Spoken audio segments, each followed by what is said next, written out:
Chapter 61, Fei Xiao's Return Gift.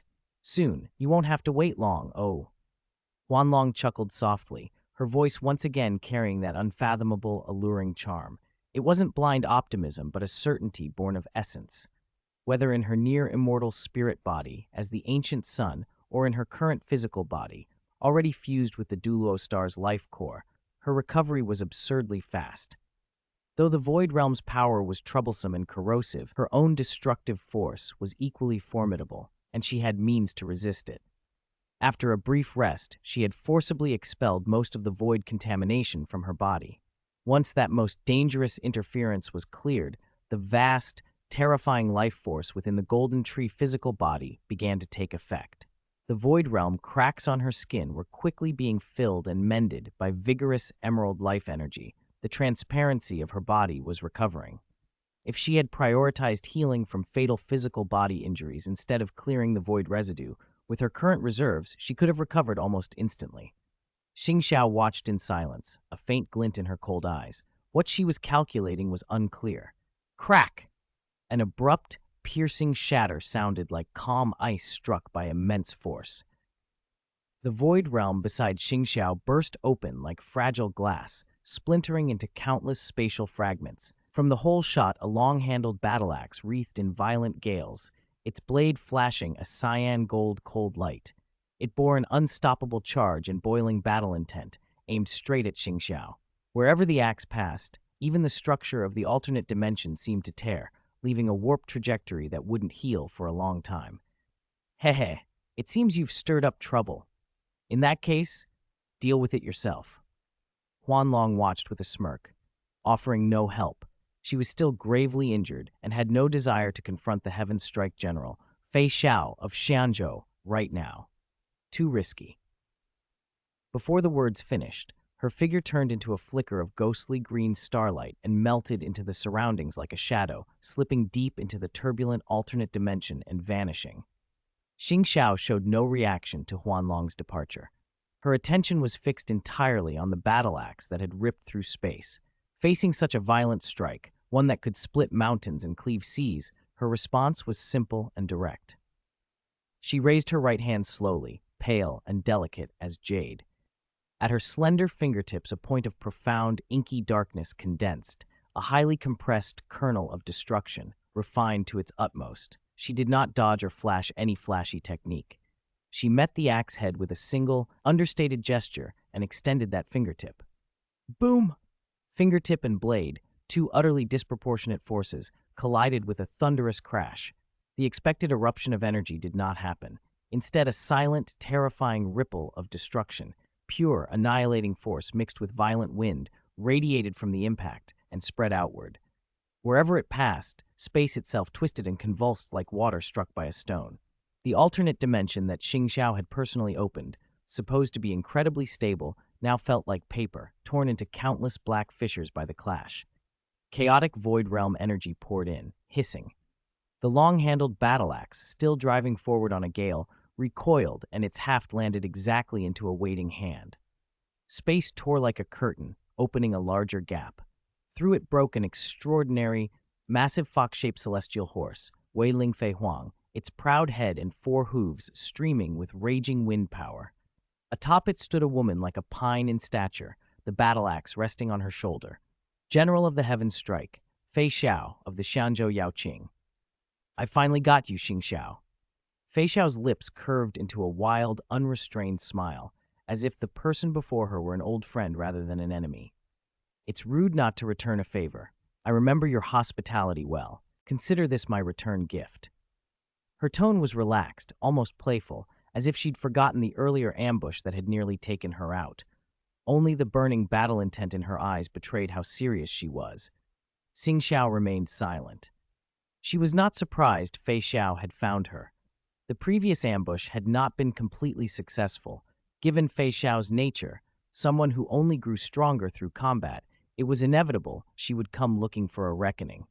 Fei Xiao took a step forward with the axe on her shoulder, but space around her suddenly fluctuated violently. Whoosh, whoosh, whoosh. Four figures, radiating an overwhelming aura of destruction and immense energy, appeared without warning in the four directions around her. forming a lethal encirclement that cut off every path of advance and retreat. To the east stood a tall woman with a phoenix longsword burning with violet flames. Destructive patterns flowed like molten gold across her cheeks, neck, and bare arms. Her aura was fierce and scorching, beyond what this world called Limit Douluo, Luan Feng, leader of the Fire Phoenix Spirit Master Legion. She was completely assimilated by destruction and had been rejuvenated to a youthful peak, showing no trace of aging. To the south loomed a mountain of a man who had completed his spirit attachment. Ferocious black bull horns sprouted from his head, his body wreathed in boiling dark red flames. Every step made the Void Realm tremble. Wang Yiheng, leader of the evil monarch Spirit Master Legion, the Mad Bull Douluo. To the west, a lean man wielded a slender dark gold saber. His bare upper body was knotted with muscle. Beneath bronze skin, destructive golden blood flowed like lava. His eyes were keen and predatory. Liao Mengkai, leader of the Dreadclaw Spirit Master Legion, the Saber Spirit Douluo. To the north, a burly man held a massive silver hammer and was encased in heavy spirit armor, arcs of electricity flickering across the hammerhead with an oppressive presence. Xiash Xuanchen, vice leader of the evil monarch Spirit Master Legion, the Silver Hammer Douluo. These 4 9-level Spirit Masters, already top-tier powerhouses, had been terrifyingly amplified after being assimilated by Xing Xiao through the power of destruction. In sheer energy level, they had all broken through the limits of this world. Normally, even united, the 4 of them might not match the battle-hardened Fei Xiao. But now the situation was different. Xing Xiao, the former emissary of harmony, was present. Among the Lords of Annihilation, Xing Xiao's strength wasn't simply in individual combat. Her most terrifying ability was integration. She could perfectly synthesize clustered forces, making the whole far exceed the sum of its parts, and converting quantity into quality.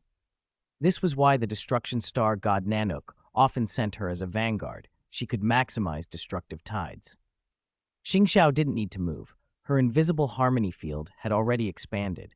She linked and superimposed the powers of the 4, and in a peculiar way drew upon and infused the destructive energy of countless antimatter Legion Void soldiers from afar into them. With Xing Xiao's game-breaking auxiliary support, the power levels of Luan Feng, Wang Yiheng, Liao Mengkai, and Xia Xuanchen were forcibly pushed to staggering heights. They had already reached the threshold of demigod. Given enough antimatter Legion as a base, Xing Xiao could even temporarily shove them toward true god realms. Even so, an encirclement by 4 demigod-level combatants would once have been enough to overturn the world. Fei Xiao showed no fear facing 4 near-demigod powerhouses whose auras pierced the heavens. If anything, her battle intent flared brighter. She grinned, baring stark white teeth, and a wild aura surged as the battle axe on her shoulder hummed, eager for blood.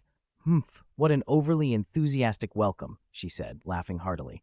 "Perfect for stretching my muscles. Then let's have a big fight." Before the words left her, cyan wind power erupted around her, and Wei Ling Fei Huang neighed, the sound echoing through heaven and earth. Her posture, her aura, made it clear she wasn't just one person facing 4 demigod-level opponents. She was someone ready to take on the heroes and break the encirclement herself. This was General of the Heavens Strike, fearless, unrepentant, invincible. End of this chapter. Before her words fell, Fei Xiao had already become a cyan whirlwind and launched the first strike. Her battle axe stirred a tearing gale, cleaving the air as it drove straight at the seemingly clumsy Xia Xuanchen. Boom! Xia Xuanchen roared and met the blow with his giant hammer, thunder and ruin writ into the swing. The instant axe met hammer, a terrifying shock rolled out, loud enough to shudder mountains. The silver hammer Douluo was knocked back, stumbling. His arm armor cracked away piece by piece, revealing muscles coursing with destructive golden blood. Still, he held the blow. At the same time, the other 3 attacks arrived. Luan Feng's phoenix longsword spat a torrent of purple flame carrying destructive will, sweeping in from the left. Wang Yiheng charged like a raging beast, horns lowered, distorting space as dark red flame licked the air.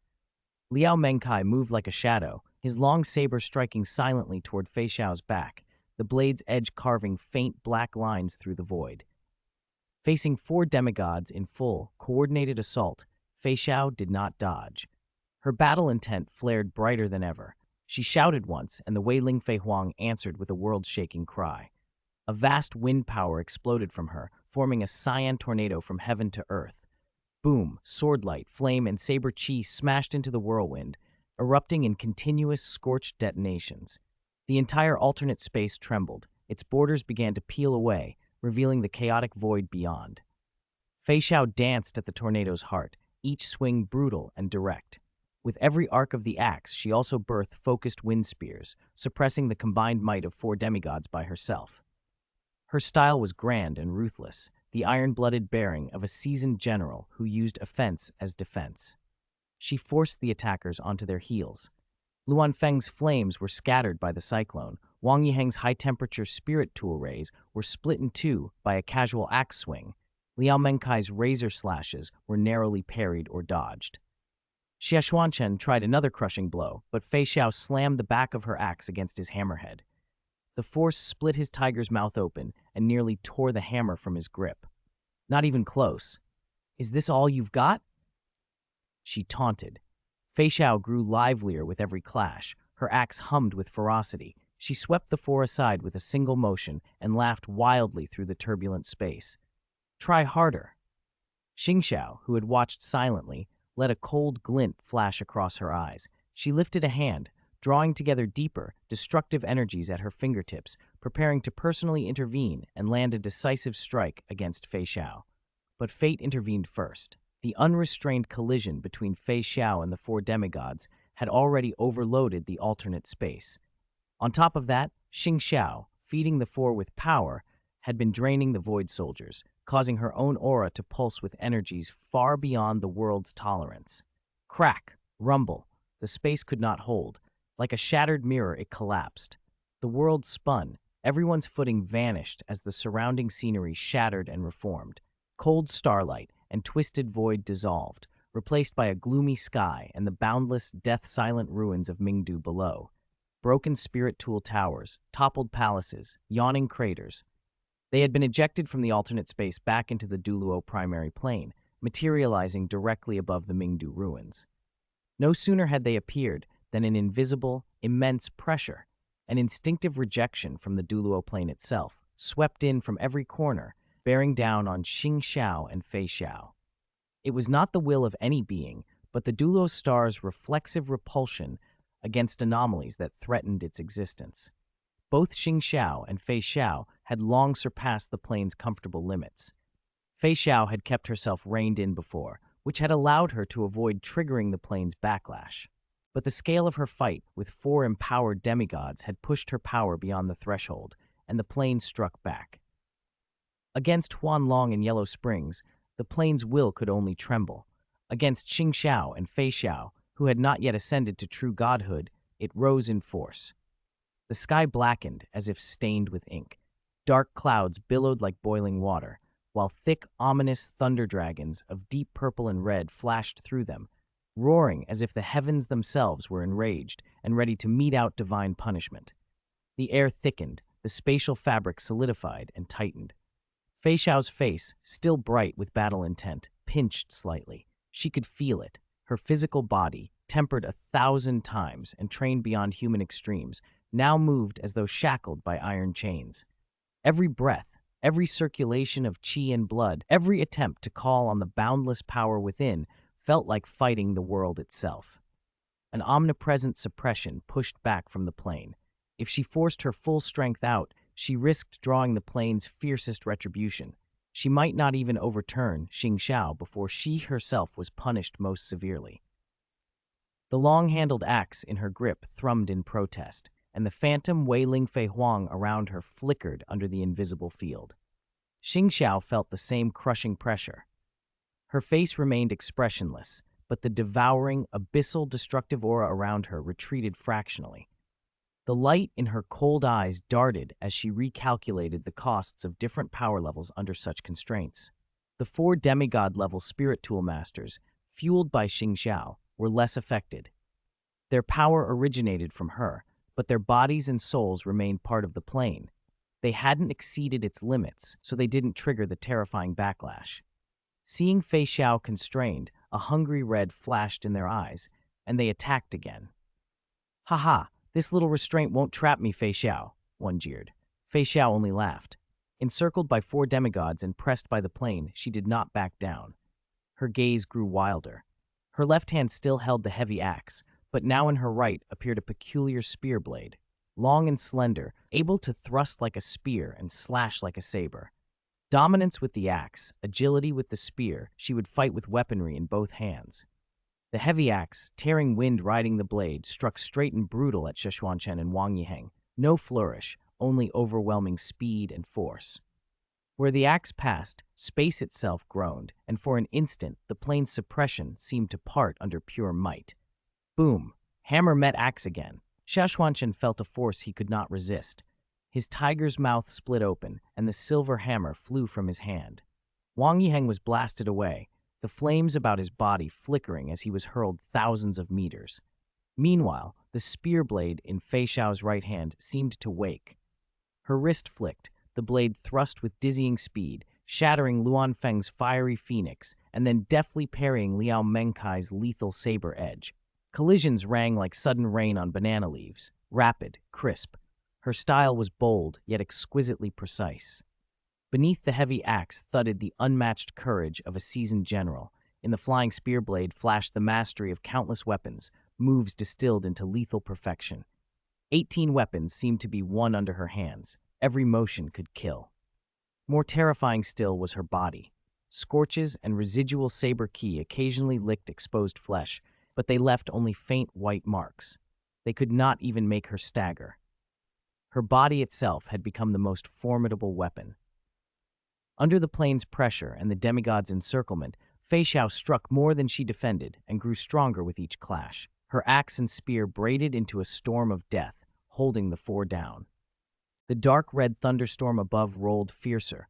Bolts of divine punishment began to strike indiscriminately around the battlefield, forcing Xing Xiao to divert attention. She watched Fei Xiao move freely, powerfully, an aura like a rainbow cutting through siege, and for the first time, a tiny ripple passed through her cold eyes. This general of the heavens strike, this commanding, relentless warrior, was tougher than she had expected. Well, since Xing Xiao has shown up, General Daji is doing quite well, someone said. Lu Jingming stood on the scarred ruins, looking up at the sky 10,000 meters overhead. Inside the roiling dark clouds, purple-black destruction collided with cyan wind. Each clash made the firmament shudder. If the battlefield had been any lower, the aftershocks alone would have replowed the ruined city. His gaze was deep, as if he could pierce the clouds and watch the world-shaking duel plainly. Still, he murmured, this drama over Mingdu must end. His eyes drifted to the near scene, a brilliant golden light bursting from Tang Wutong's glabella and solidifying into form. The light transformed into a majestic azure figure wrapped in endless sea waves and a sacred presence. Divine might surged like a tsunami, as if to subdue everything in the world. The sea god Tang San, his wisp of divine sense hidden until now, was finally forced forth. Lu Jingming inhaled slowly. His eyes sharpened like a saber. Finally appears, huh? Raiden Makoto, let's see our limits, he murmured. As you wish, Aiming. A gentle but resolute voice replied behind him. Raiden Makoto had arrived at some unknown moment. She looked at Lu Jingming's profile, her eyes filled with unreserved trust and gratitude. He had given her a second life when she should have died. She would repay that kindness with everything she had. End of chapter. Chapter 363, Deification. Raiden Makoto slowly stretched out her arms and wrapped them around Lu Jingming from behind. In the next instant, her entire body condensed into an impossibly pure, brilliant bolt of lightning suffused with the concept of eternity and gently merged into him. Boom! The thunder stigma space deep within Lu Jingming's consciousness shook violently. The supreme god position, eternity and thunder, suspended at the center of his inner universe, exploded in a torrent of billions of dazzling bolts. A pure, vast, liquid-like purple divine force poured through him like a stellar river, washing over his limbs, bones, and the origin of his soul. Sharp, tangible purple lightning lanced from the corners of his eyes, and a violent yet sacred divine aura wrapped him like a cocoon. The crimson, demonic, 100,000-year spirit rings that had once encircled him suddenly changed. Tempered by supreme divine force, they turned a noble, brilliant gold as if condensed from pure thunder. Intricate purple lightning patterns bloomed and flowed above them, radiating a heartbeat-stopping divine might. That's right, Makoto. As long as we stand together, even a god king can be challenged. Divinization, activate. Lu Jingming's voice was soft, but filled with divine might. His white hair seemed to dissolve into 1,000 shimmering blue-purple electric ions. A clear chime, like glazed jade striking, rang from inside him. Bone, meridian, flesh, every cell made an essential leap under the infusion of eternal thunder. His mortal body surged toward a higher plane, a divine body. Above the 8 golden thunder-patterned spirit rings, space itself twisted as infinite divine force and laws converged. A 9th golden divine ring, denser and more substantial than the rest, condensed into being. At the peak of divinization, aided by the boundless power and law blessings of the god position, Lu Jingming's spirit power rank shattered the rank 90 bottleneck. He officially stepped into the realm of titled Douluo.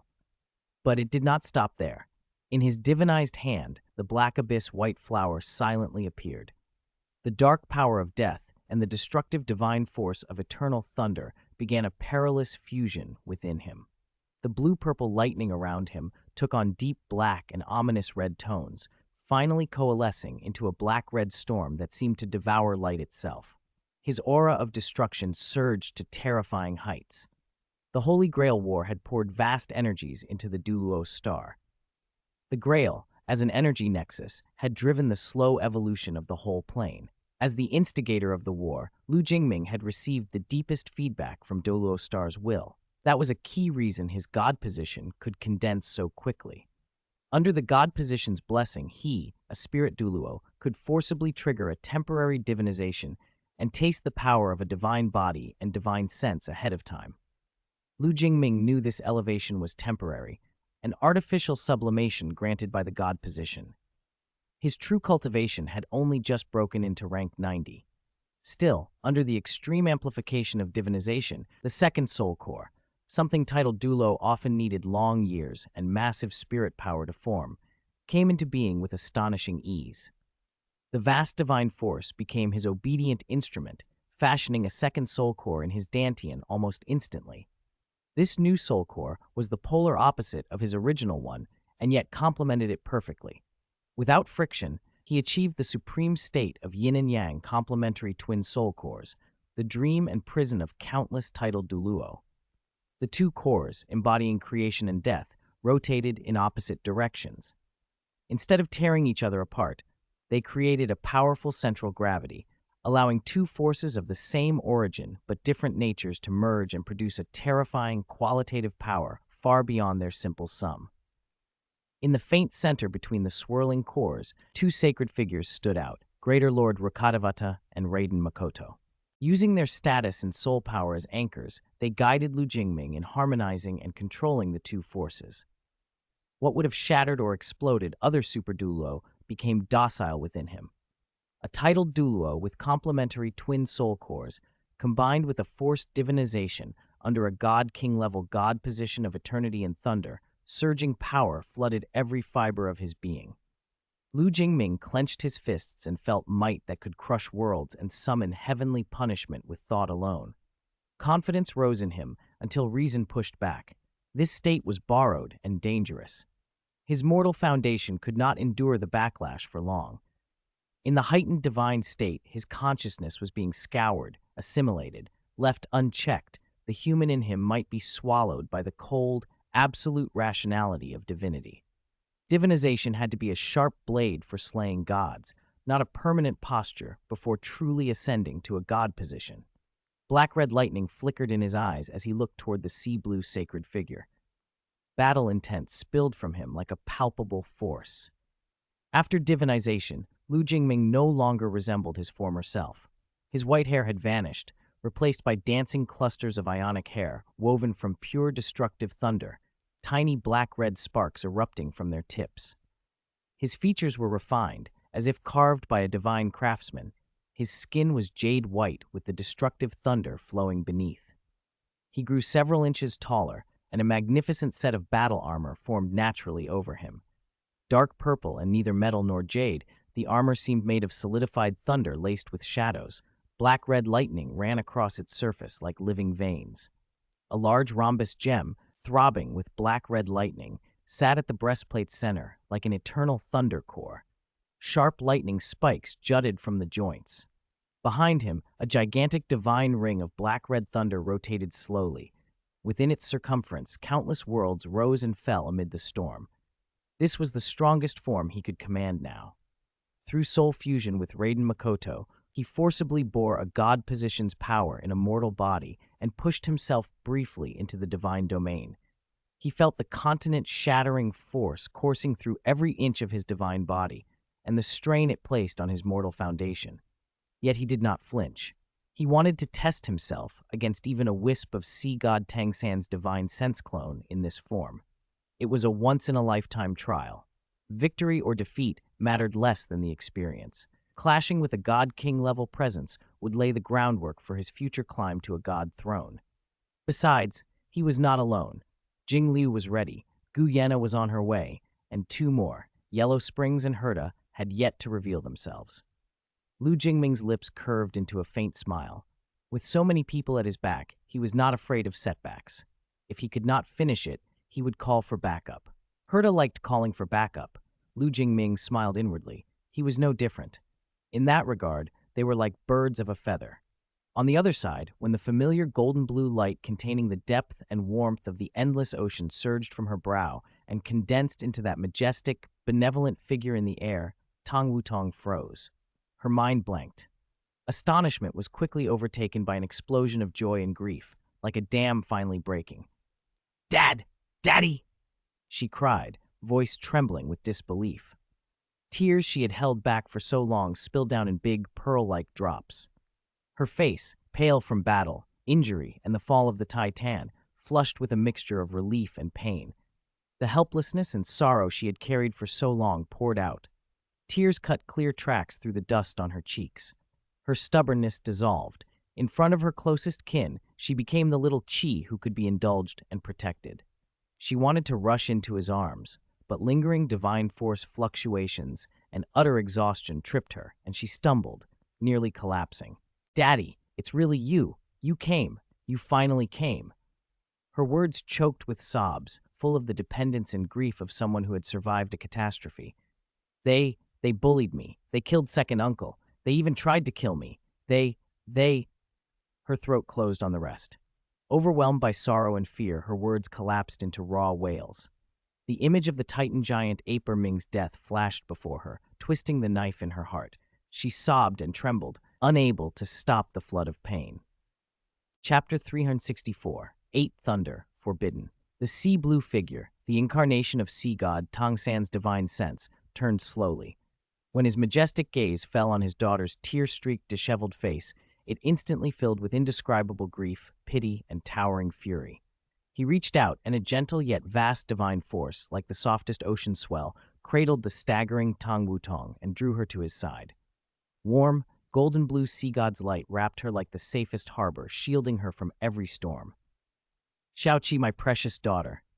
Tangsan's voice was calm but softer than ever, carrying a reassuring divine rank fluctuation that soothed Tang Wutong's fractured, collapsing emotions. "Don't cry. Papa is here. It's all right now. With Papa here, no one can harm you again." He offered a phantom but warm hand and stroked his daughter's hair with extreme gentleness, as if touching something infinitely precious and fragile. "You've suffered. It's my fault. I came too late." His words trembled with self-reproach and tenderness. Though Tangsan favored sons, Tang Wutong was still his child. Her pain stoked a cold anger beneath his love. He slowly lifted his head. His gaze swept over the ruined, hell-like wreckage of Mingdu below, then to the Lord of Annihilation and the immortal boat general still clashing in the high sky. Finally, it fixed, cold and murderous, on a figure not far off. The man was wrapped in black-red destructive lightning, with vast divine might and a graceful, powerful bearing. Tangsan recognized a faint, lingering aura of the Titan giant Aper Ming and saw the ape's massive, lifeless body in the distance. In an instant, the truth slammed into him. "Was it you?" Tangsan's voice lost its softness. It was terrifyingly calm, but under that calm lay a searing rage and killing intent.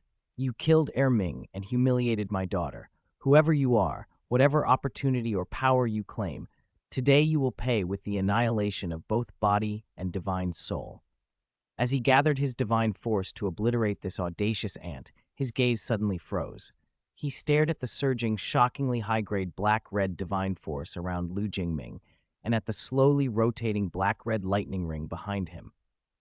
That ring contained the dual law concepts of lightning and death and showed a perfectly complex structure. As one of the 5 god kings of the god realm, wielding 2 god positions, Tang San's perception of divine force was unsurpassed. This was not the attribute of any known divinity in the god realm, nor the product of artifacts, formations, or special techniques simulating divinity. It was true, complete god position power, recognized by the very laws of the universe. Its rank and law origin were so profound that Tang San, a god king, felt a raw alarm. This is a god position?" His pupils constricted violently. For the first time, an expression of genuine shock and bewilderment crossed his face. Douluo Continent, how could it spontaneously produce a new god position? This is impossible. He had, at the God Realm Committee, once single-handedly rejected the God of Destruction's proposal to expand the God Realm and increase god positions, arguing that stability required closure. Because of that, the lower realms had been denied god position legacies, and, for 10,000 years, no one on Douluo Continent had broken the limit to achieve divinity. The path to godhood in this world had been severed by his own decree. It should be impossible, absolutely impossible, for a new god position, independent of the god realm system, to arise. Not to mention, one so complete and powerful, it could rival his sea god or asura god positions. This revelation overrode his immediate fury over Tang Wutong and plunged him into stupefaction. He recognized Lu Jingming. After all, Tang Wutong's awakening had been his doing, and this divine sense incarnation held that memory. But he could never have predicted that in so short a time, this mortal pawn would leap to a power that slew the Titan giant ape, and even more bizarrely, would possess a full god position whose origin Tang San could not discern. It exceeded all expectation and slipped beyond his control.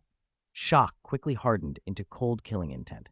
Regardless of the ape's blood vengeance or the humiliation of his daughter, this boy's mere existence, wielding a god position that could upset Tang San's 10,000-year plan, could not be tolerated. Douluo Continent must be under his absolute control. No variable that might threaten him could be allowed to live.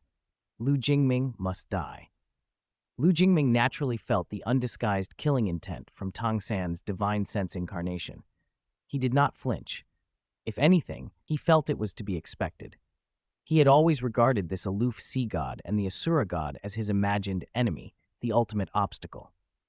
Once Tang San perceived the threat he represented, an overturning of centuries-long designs, their conflict was inevitable.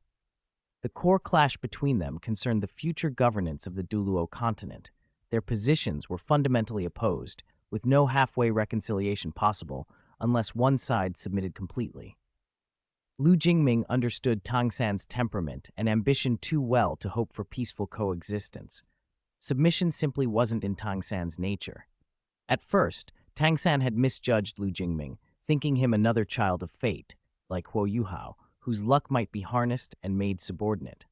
But when Lu Jingming unveiled a complete and fearsome god position, its power and law more mature than anticipated, the situation had already passed the point of reconciliation. Peace was a ridiculous luxury. Moreover, Erming's blood feud remained. No more words, sea god Tang San, come and fight. Lu Jingming's voice was cold, laced with lightning divine might, cutting through the thick shock and killing intent. He had no interest in debating with a mere divine sense incarnation.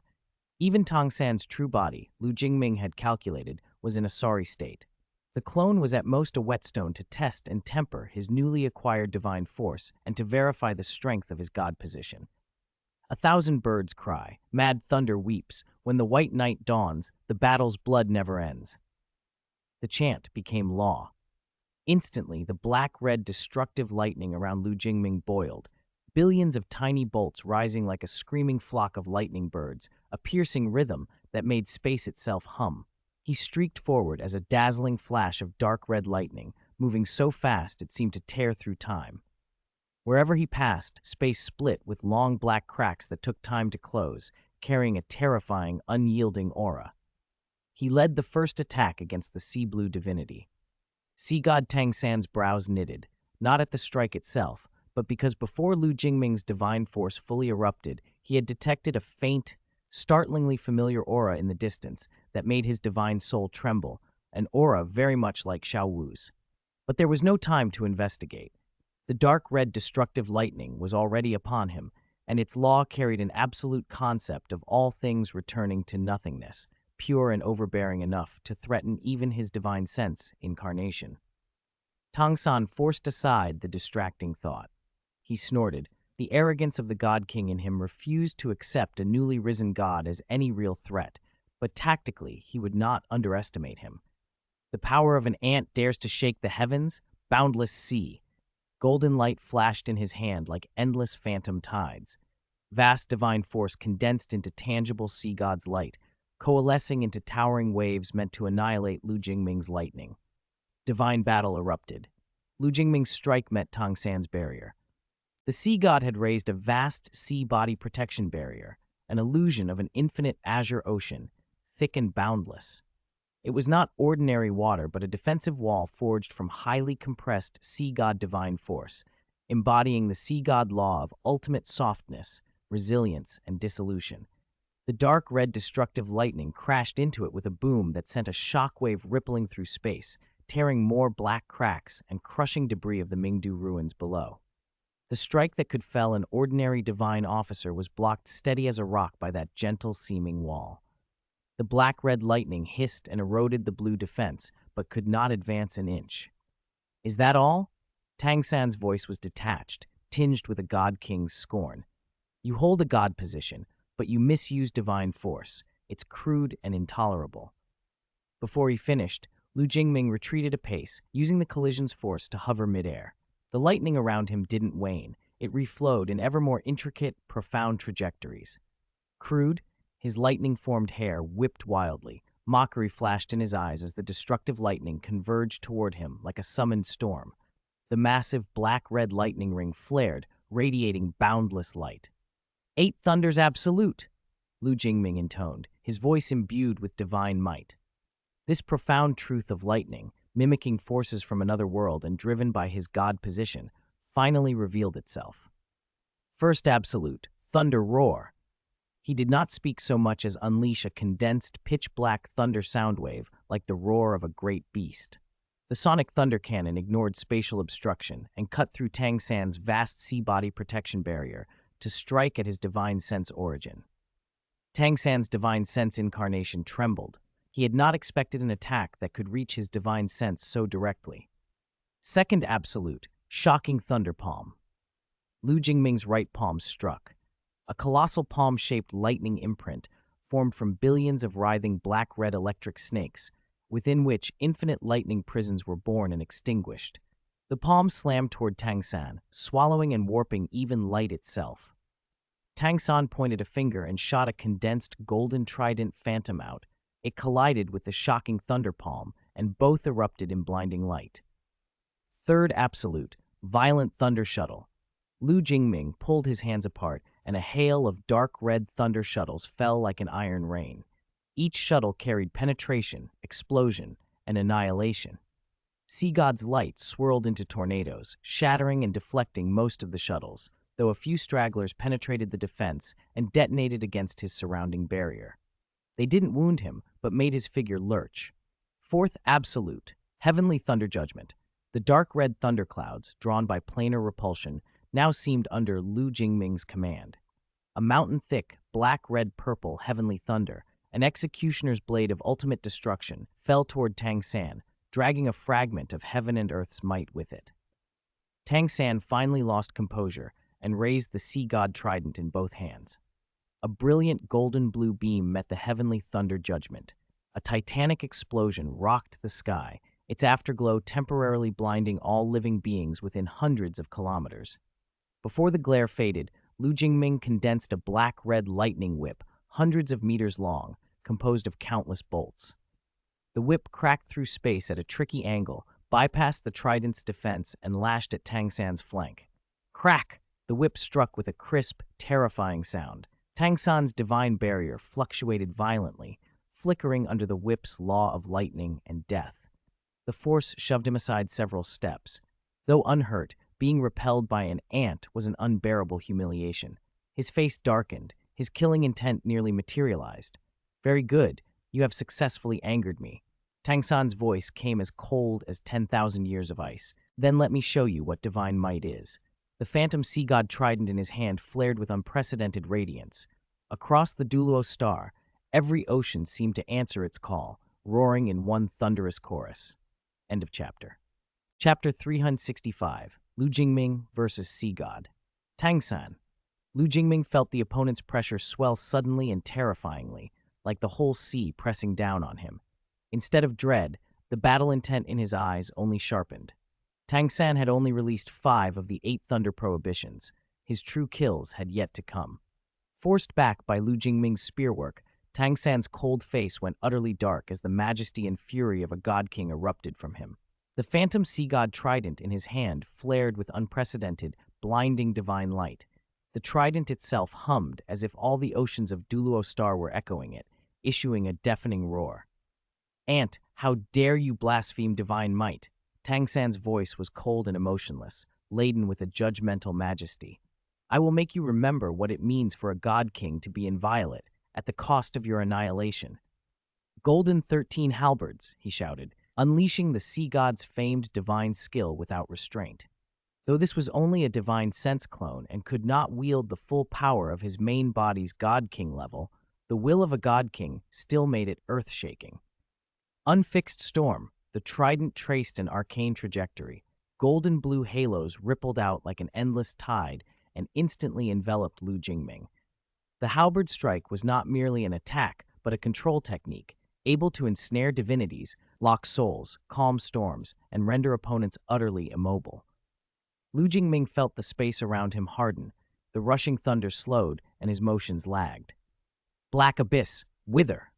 Lu Jingming did not hesitate. He thrust his black abyss long spear forward with his left hand.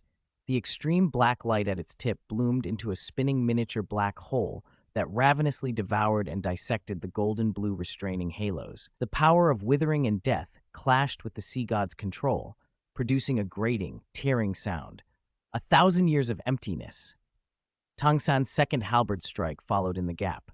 The trident multiplied into thousands of golden halberd phantoms, piercing across time, intent on stabbing Lu Jingming from every angle and blurring the line between illusion and reality. "White flower, bloom." Lu Jingming's right hand answered with the white flower long spear. Sacred, sharp spearlight blossomed like a purifying lotus. Countless white petals carrying the light of life spiraled out, meeting each golden halberd phantom head-on. The clashing rang like torrential rain, and each impact erupted with devastating energy ripples. "Gone forever!" Tang San's eyes narrowed as he seized the moment. Lu Jingming parried and thrust a halberd strike, condensed with ultimate piercing power. Golden light converged to a single terrifying point, as if able to pierce space itself, aimed straight at Lu Jingming's glabella. Thunder vortexes spun within Lu Jingming's pupils, but he did not evade. Crossing black abyss and white flower before him, black-red thunder and white-gold lightning braided and fused in an unprecedented spiral. The two forces collided like a thunder spear meeting the halberd's tip. Boom! Extreme light exploded, swallowing sound and sight. A terrifying energy shock spread outward like a planetary blast. In the next instant, both combatants became streaks of light, one golden blue, one black-red, ripping through the sky and smashing into each other. Halberd met spear as divine skills erupted. From the shred ruins of Mingdu's east to what used to be the southern city center, their battle carved through space. Wherever they passed, reality collapsed and rebuilt like shattering glass. The ground was plowed by an invisible titanic blade. Debris, metal, and even ambient energy disintegrated into the finest dust under their collisions. The world seemed to drain of color, leaving only the purest blacks and whites, golden blue and black-red. Those two streaks, different god positions, different wills, collided, intertwined, separated, and collided again. Each strike was a stellar collision, erupting with destructive brilliance. Their duel drew the attention of other combatants. High above, Fei Xiao paused in mid-strike at the clash of divine mights. Xing Xiao glanced downward. The four demigods, grievously wounded, would have already fallen to Fei Xiao's spear if not for Xing Xiao's intervention. Jingyuan, Kredalar, Hytham, Aglaia, Joan of Arc, and Hu Lei all froze instinctively, then answered with even fiercer attacks. Within the imperial palace, the fighting intensified, and Xiao Wu, unnervingly provoked, grew slightly berserk, placing Artoria and Kuchulain in dire straits. Tang San and Lu Jingming's confrontation turned Mingdu into a crucible. Everyone poured everything into ending their fights quickly. In the span of an instant, Lu Jingming and Tang San had exchanged over 1,000 blows. The collision of divine force and the clash of laws reached a frenzied pitch. Relying on his deified physique, the endurance granted by his dual soul cores, and the natures of Black Abyss and White Flower, Lu Jingming had actually held Tang San's divine sense clone to a draw. Yet he knew his deification was nearing its limit. The strain on his body was close to collapse. His soul throbbed with tearing pain. A fierce light flared in Lu Jingming's eyes. Disregarding everything, he used his deified shoulder armor, tougher than divine steel, to take Tang San's ethereal but murderous white clouds for 1,000 years strike head-on. Bones cracked with a piercing sound. He tasted copper on his tongue, but swallowed the surging qi and blood, using the pain as fuel to spring backward. His hands had already formed a complex seal before his chest, and thunder elements around him began to riot. 8 Thunder Prohibitions. 6th Prohibition. Thunder Emperor's Summons. His shout rolled like the thunder of the 9 heavens. The giant, slowly rotating, black-red, thunderous divine ring behind him gave a sky-rending hum, detached and hung above. Violent black-red destructive thunders surged from void realm fissures, from pores in his skin, and from the scorched earth thousands of miles below, pouring into the divine ring like tributaries to an ocean. The ring expanded and warped, instantly becoming a dark great sun over 100 jiang wide, composed purely of destructive thunder. Above its corona, billions of sinister thunder runes flickered, emitting a pressure that twisted and nearly shattered the spatial fabric of the entire Douluo world. Celestial might, wielding thunder's creation and destruction, judged the sins of all beings. A thick, dark thunder pillar, pure enough to swallow everything, descended like a final judgment, carrying the absolute will to annihilate all things. Wherever it passed, space did not tear. It reverted to chaos and nothingness. Its target was locked on sea god Tang San. Tang San's expression finally turned solemn. The sea god trident phantom flared with a blue divine light that illuminated mountains and rivers as if compressing the entire sea into a single point. "Son of the sea," he roared, thrusting the trident forward. A massive blue energy sun, made of endless heavy water and sea god divine force, met the dark thunder pillar at the apex of the sky. The collision held. There was no instant blast, but an annihilation of energy and a clash of laws. Black and blue forces nodded, eroded, and neutralized one another as a roar eclipsed sun and moon. Every stray trace of energy could have killed a titled Douluo. 7th Prohibition, 10,000 Thunder's Heavenly Burial. Lu Jingming didn't wait to see the outcome. He slammed his hands toward the void realm below. His face drained, but his battle intent burned like a star. Centered on the collision point, the sky filled with billions of twisted, roaring black-red thunder dragons, world-destroying beasts born from thunderous purgatory, each as thick as a mountain range, the thunder runes of the first 6 prohibitions flashing across them. They poured down and self-destructed indiscriminately upon Tang San like a doomsday rain, creating an absolute realm of silence, a thunderous purgatory that scorched divinity and extinguished souls, swallowing Tang San and his sea god domain. The thunder dragon's roars converged into a symphony of destruction, threatening to drag the whole world into a thunderous end. Tang San's sea domain compressed to its limit. The golden 13 halberds spun in absolute defense. Innumerable golden halberd phantoms shattered the incoming thunder dragons. But the thunder horde was endless, ravenously consuming his divine force and divine sense. His defensive perimeter fluctuated wildly and shrank little by little. 8th Prohibition, Finale, Myriad Thunders to Oblivion. Lu Jingming spat out a mouthful of dazzling essence blood, pure divine force and thunder. After leaving his body, the divine blood transformed into myriad strange blood-lightning bolts that coiled around him. In that instant, Lu Jingming and thunder became one. He appeared as the first ray of lightning at the origin of primordial chaos, or the ultimate terminus of all things. All sound ceased and light converged. Only an absolute power of final oblivion, with him at its center, permeated irrepressibly. The roaring thunder dragons, the dark thunder pillar, the sea god's blue sun, and even Tongsan's vast sea god domain. Upon touching that power of final oblivion, they were erased as if dissolving into nothing, silently decomposing and returning to non-existence, as if they had never been. Tongsan's face finally changed in shock. He felt his divine force and even the origin of his divine sense being disintegrated by that domineering oblivion. He poured all his will, divine force, and divine sense into resisting, but the priority of this power was terrifyingly high, and he was only a wisp of a divine sense clone. At the moment his defense faltered, and his divine force briefly slipped into oblivion. Pfft! A black-red electric spark, subtle yet condensed with the power of the finale, ripped through the crack in his defenses like a god-slaying needle from the void and struck Tangsan's divine sense incarnation's left shoulder. Ugh! Tangsan's body shuddered. The divine force-made left shoulder went translucent, nearly collapsing. Though not shattered completely, the strike had truly injured him. Sea God Tangsan had been wounded in his physical body by a mere mortal. A tsunami of shock and fury erupted in Tangsan's heart, overwhelming even the veneer of oblivion. It was an incomparably colossal humiliation. In the distance, Tang Wutong, shrouded in divine protection, stared dumbfounded, her pink-blue eyes wide with disbelief and awe as she gazed at the figure emerging from the lightning, pale, wounded, yet still standing proudly. She had never before seen anyone hurt the invincible father in her heart. The moment seared into her soul. The sea god's fury transformed into palpable pressure, roaring like the ocean itself and sweeping across heaven and earth. Countless gigantic sea pillars, each over 100 meters wide, burst up from the shattered earth, carrying monstrous waves and divine punishment.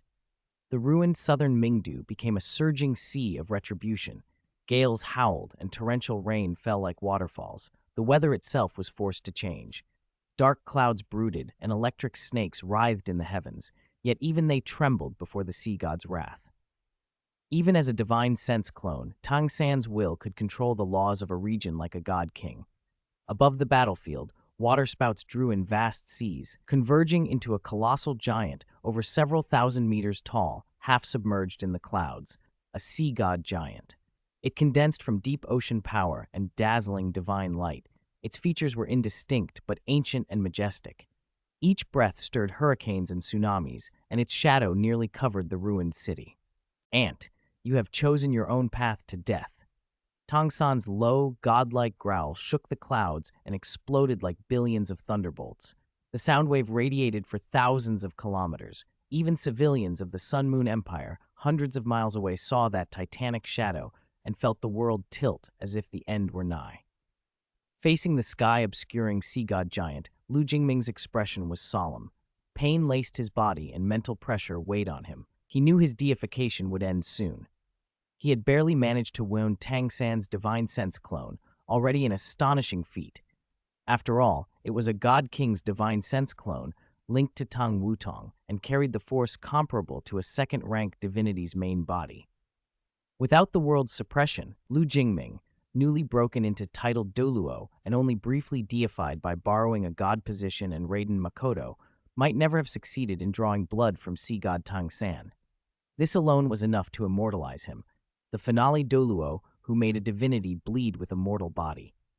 Ming, stop. Your spiritual sea is almost dry, and your physical body is on the verge of collapse. Raiden Makoto's anxious voice echoed in his mind. If not for the vast creative power within White Flower and Greater Lord Rukadavada's authority over plants, constantly repairing him, he would have long since disintegrated in those clashes. But mental exhaustion could not be restored instantly. A mortal soul forcibly bearing a divinity's throne, no matter how brave, was being pushed beyond endurance. End of chapter. Chapter 366, Mirror Flow. If Lu Jingming could condense a third soul core and step into the demigod realm, officially condensing divine sense, then he could permanently maintain divinization mode. In that state, if he reached 99th rank, he would be capable of confronting a second-rank god at full force. And once he ascended to godhood with the foundation of his dual god-king positions, even a newly broken-through Lu Jingming would surpass most first-rank gods, approaching god-king level power. Yet the fierce light in his eyes only intensified.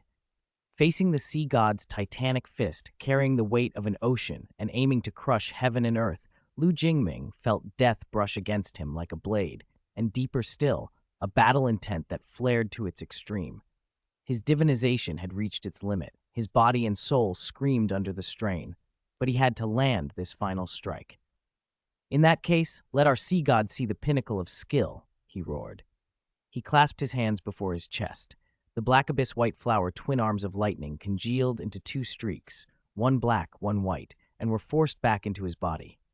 The black abyss lightning, ultimate destruction and death, dark as ink and devouring life, gathered in his left hand. The white flower lightning, ultimate creation and life, sacred and brilliant, swelled in his right. Those two opposed forces, which should have repelled one another, were compelled by the authority of his eternal and thunder god positions and his will to intertwine, to fuse.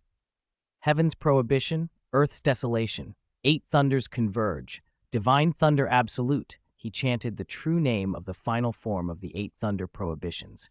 The imprints of the previous 8 absolute thunder techniques ignited and recalled themselves at once.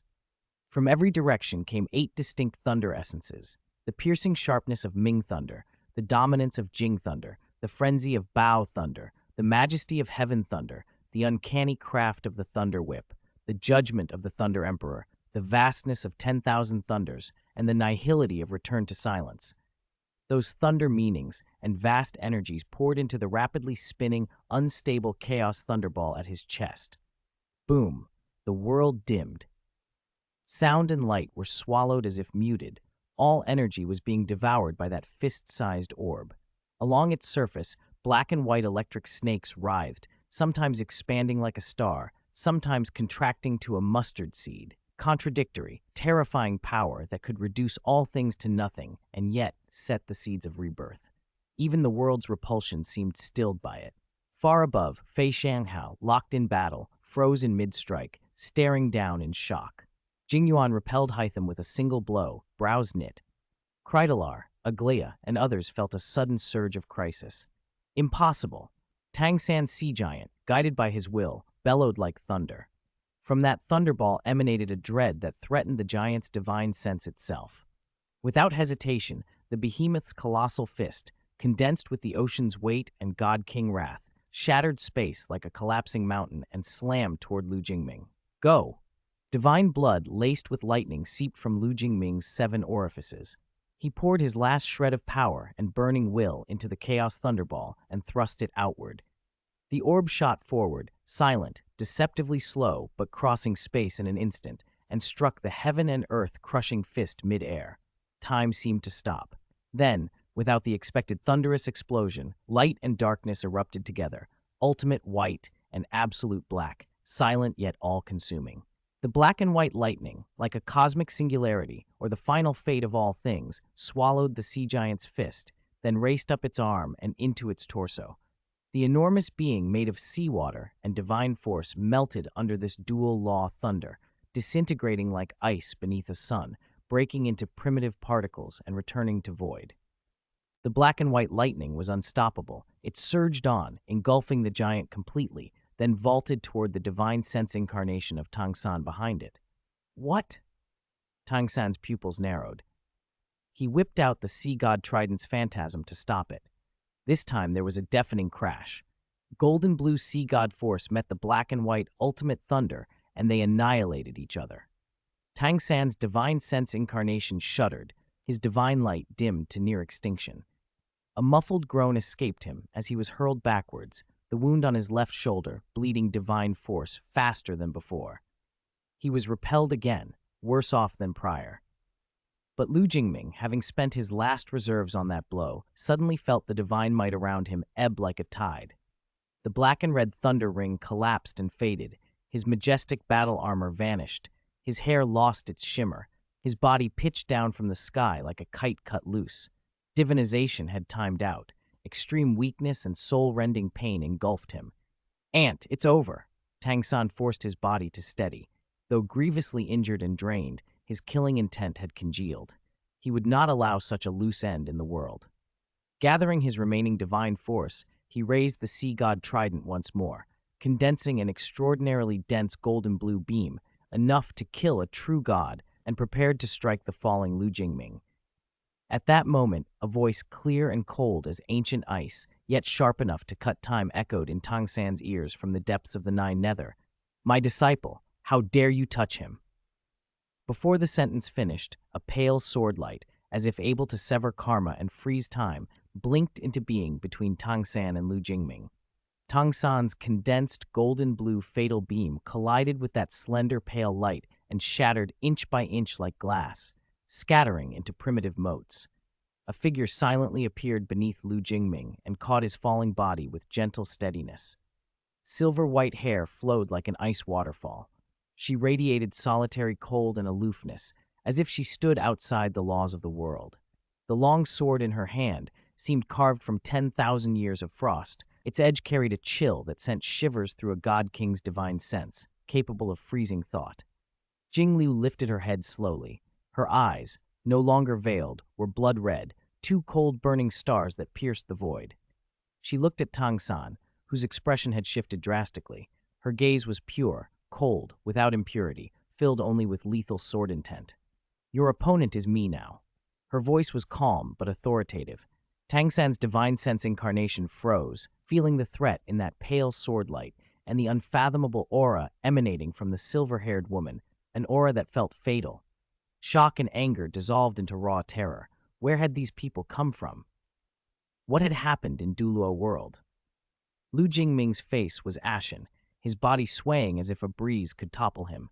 He steadied himself and rose slowly.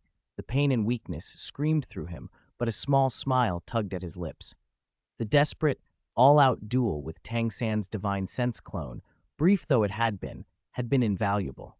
He had truly experienced divine rank power, the resonance and clash of laws, and the perspective that comes from standing above the clouds and wielding authority.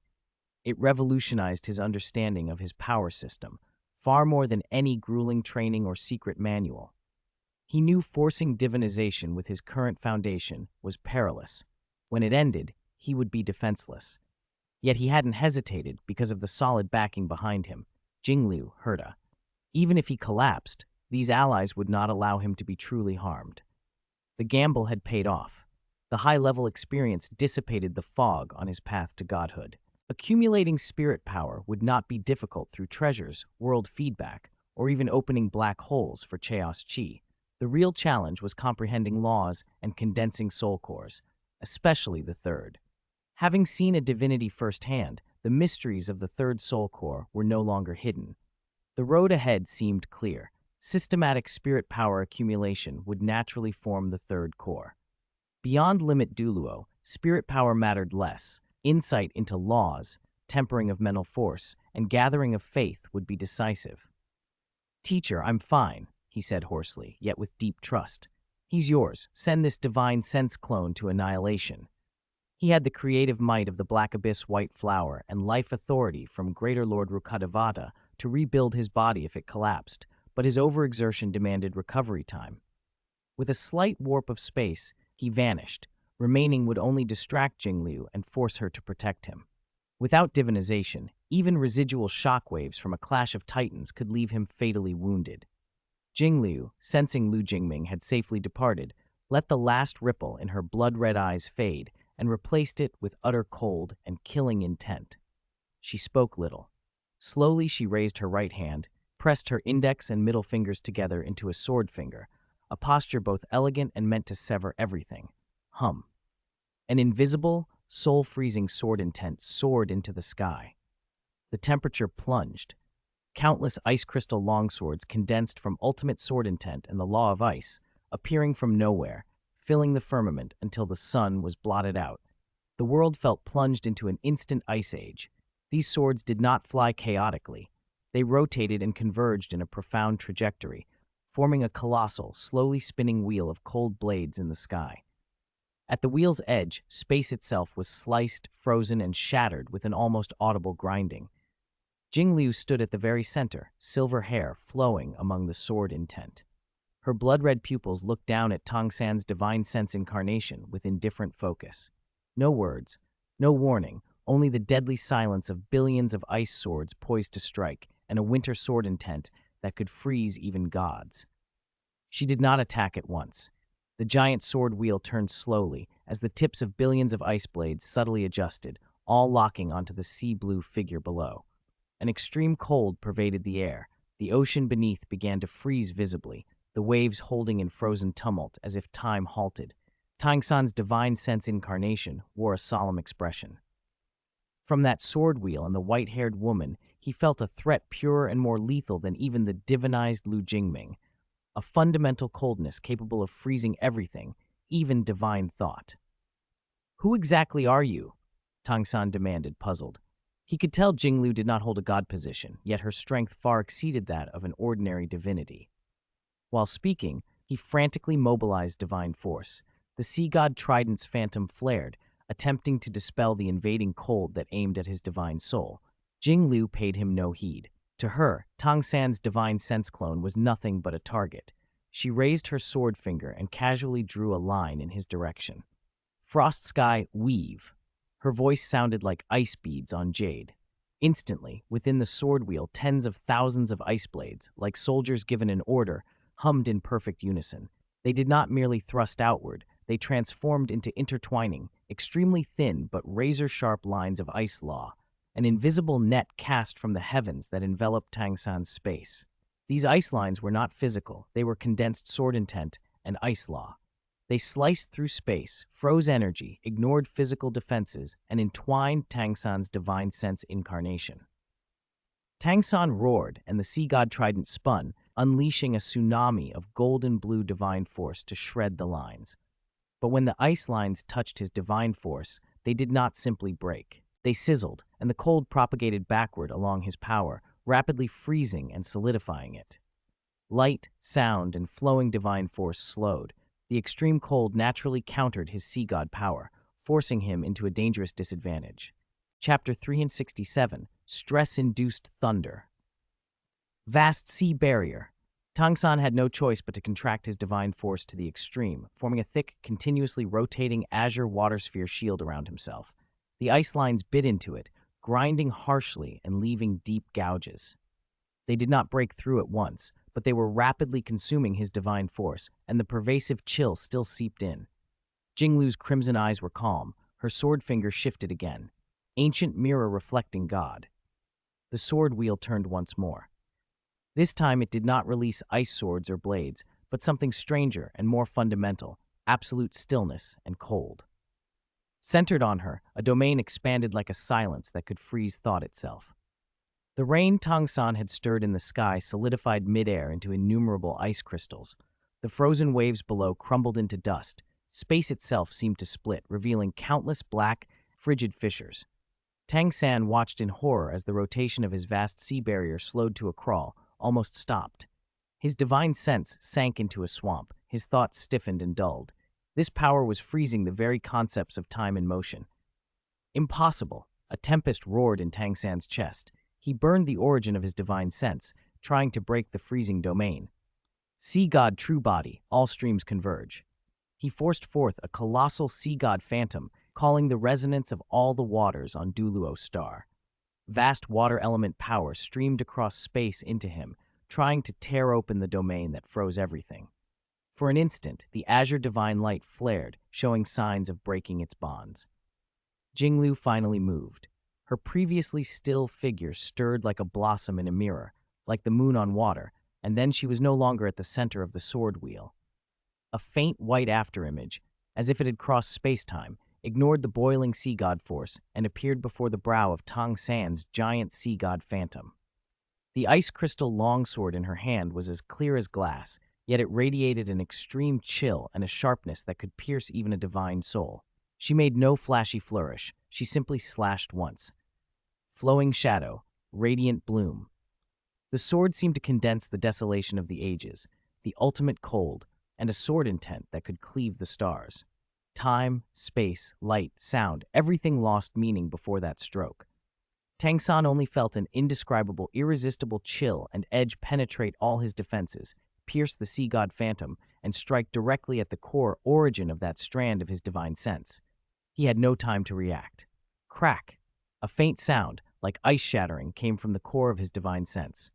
The giant sea god phantom froze solid then, like a shattered sculpture, countless cracks spidered from its brow. It collapsed and dissipated with a roar. The frozen ocean below shattered inch by inch, turning back into pure water element particles that drifted off between heaven and earth. The light of Tong San's divine sense incarnation dimmed rapidly. Just as Jinglu's all-freezing sword intent was about to close in, his form flickered into an erratic azure light, and with a near-spatial leap, escaped the lock of the ice sword wheel, teleporting thousands of meters in an instant. When the light congealed back into a figure, Tang San's face had gone pale. This incarnation had been built around sea god power, endless as an ocean, best at accumulation and prolonged battle, crushing opponents with unstoppable momentum. Yet Jinglu's power naturally countered that. Her extreme cold did not merely freeze matter, it froze energy flow and the very accumulation of momentum. No matter how turbulent the waves, before absolute zero, they became a desolate plain of ice. And the terrifying sword intent from that ice crystal longsword was so keen it seemed to cut both the tangible and intangible. His defenses felt like tissue paper against it. From the perspective of a spirit master on Douluo Continent, Jinglu's style was brutally simple and devastating. Control everything with absolute cold, then annihilate it with an absolute strike. Freeze, then kill. The only one who might resonate with Tang San now was probably Hu Lei, who was currently pressed in battle. After all, Hu Lei had encountered Jinglu before. The Buliren battle chief who had once made the universe tremble had been frozen into an ice statue by her, captured alive, and imprisoned in the ghost prison to be tormented for ages. Jinglu! Just as Tang San's mind teetered and he scrambled for a counter, on the distant front Hu Lei, locked in a fierce struggle with Jean and Aglaia, roared, a sound full of shock, fury, and hatred, as if old wounds had been torn open. The instant Jinglu made her move, Hu Lei reacted on instinct. He swung his battle saber to shove John and Aglaia back, his gaze fixed toward Tang San and Jinglu's clash. Even if he could not see Jinglu, that fluctuation, the extreme chill that seemed to freeze the soul, was unforgettable. It was the nightmare and humiliation of his life. Back when he had been Bu Liren, the battle chief who shook countless civilizations and led a massive fleet, he had been arrogant. Before that woman, he was routed without suspense, sealed in 10,000 years of profound ice, his fleet destroyed, and he himself captured and thrown into the Shanzhou ghost prison to suffer endless torment. During his long imprisonment, he had continuously simulated and analyzed Jinglu's swordsmanship and the Tao of ice, awoken every night by the cold sword light. His one sustaining belief had been that he would one day break the seal, find Jinglu, and avenge that strike which had shattered him. Feeling that nightmarish power again, Hu Lei snapped. He swung his ferocious saber, and an expanding crimson glow exploded outward, forcing John and Aglaia back 100 meters. Teacher! On the other side, Jing Yuan also halted his assault.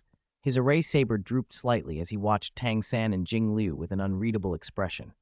A flicker of something complex flashed in his usually languid golden eyes. He had not yet summoned his divine lord.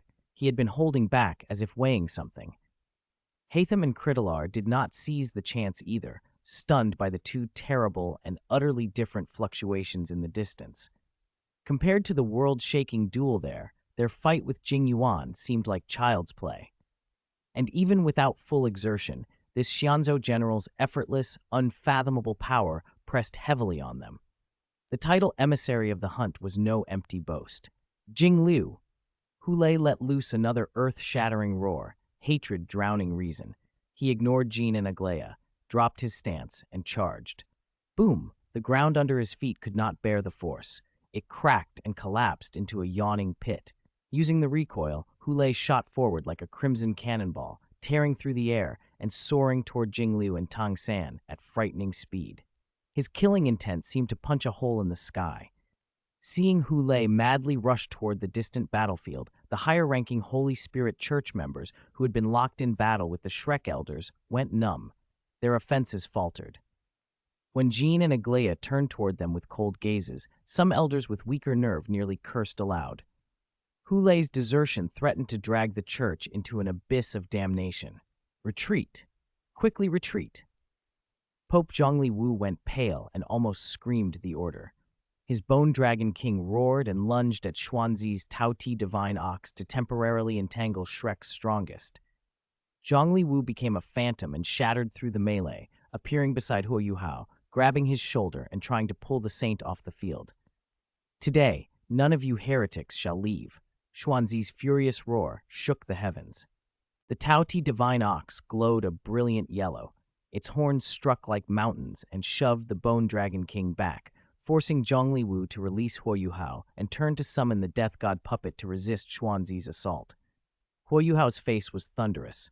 Hu Lei was his servant, and he could not restrain him, only watch as the other man acted recklessly, heedless of his master's life or death.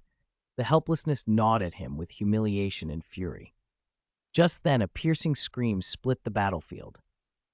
The masked Douluo, the Holy Spirit Church's seventh elder, notorious for his demonic maggots and control of vengeful spirits, was suddenly enveloped by a blinding pure holy light. It burned and shone like the heart of the sun. A holy spear, entwined with a lily flag, tore through the air and struck him, nailing him in midair. The countless vengeful souls that had swarmed him shrieked as the holy light purified them, turning into wisps of black smoke and vanishing.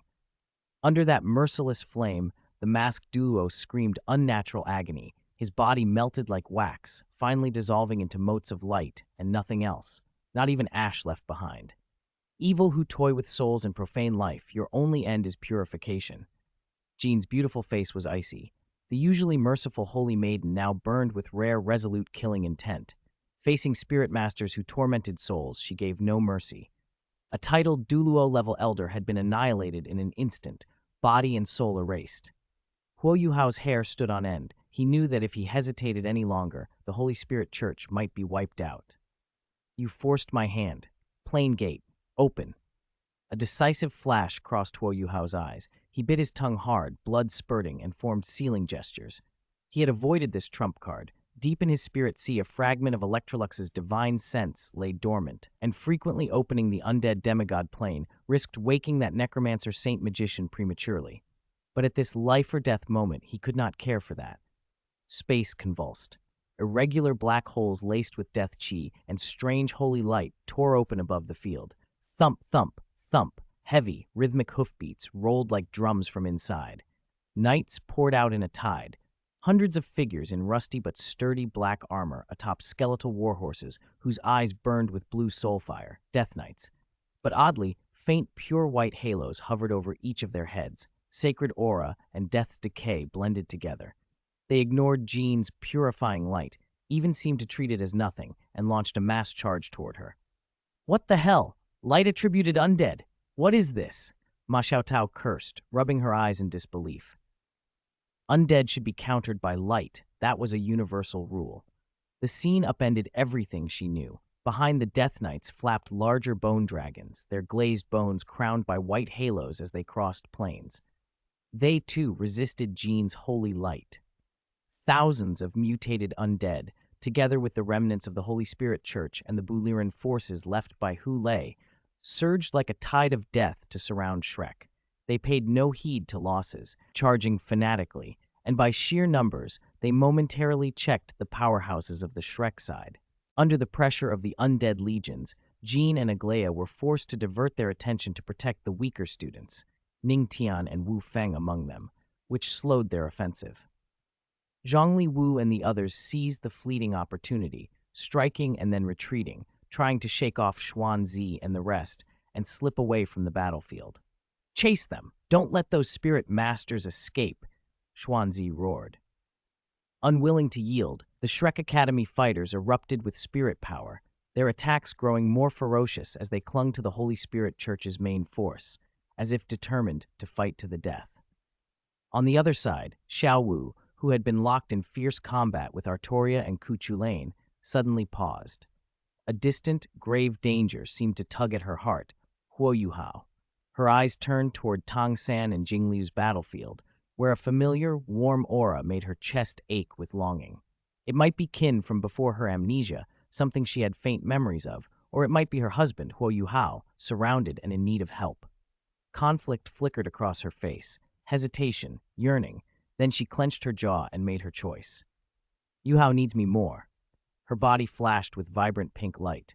Without hesitation, she tore open the space beside her and vanished through the rift, racing toward Huo Yuhao's location. Phew! Ha! That crazy rabbit, finally gone. Cuchulain could no longer hold out. The gaybold clanged as it slid from his hand and struck the ground. He staggered back and dropped to one knee. His blue, form-fitting battle armor was badly torn and stained. Crimson seeped from countless wounds, darkening the ground beneath him. He panted, each breath a stab of pain from deep internal injuries. Still, there was no defeat on his wild face, only that reckless humor. He forced out a pained, still wild smile and looked up at Artoria. Hey, King of Knights, that was one hell of a fight. I almost got sent back to the throne of heroes by that rabbit. Cough! His laughter made the coughing worse, spittle flecked with blood. Artoria was slightly better off, though she had also spent enormous energy. She dispelled her silver armor, revealing the blue battle dress beneath. Her sword of promised victory dissolved into golden motes. Her golden hair was mussed, sweat beaded on her forehead, and though fatigue showed in her emerald eyes, she still carried the composure and dignity of a king. She walked to Cuchulain and regarded the Son of Light from Celtic legend, disheveled, wounded, but defiant. A complex flicker of respect and regret crossed her face. Lancer, she said simply, your valor is astonishing. If you hadn't diverted some of her attention, I might not have held on. Heh, that doesn't sound like something you usually say, Saber.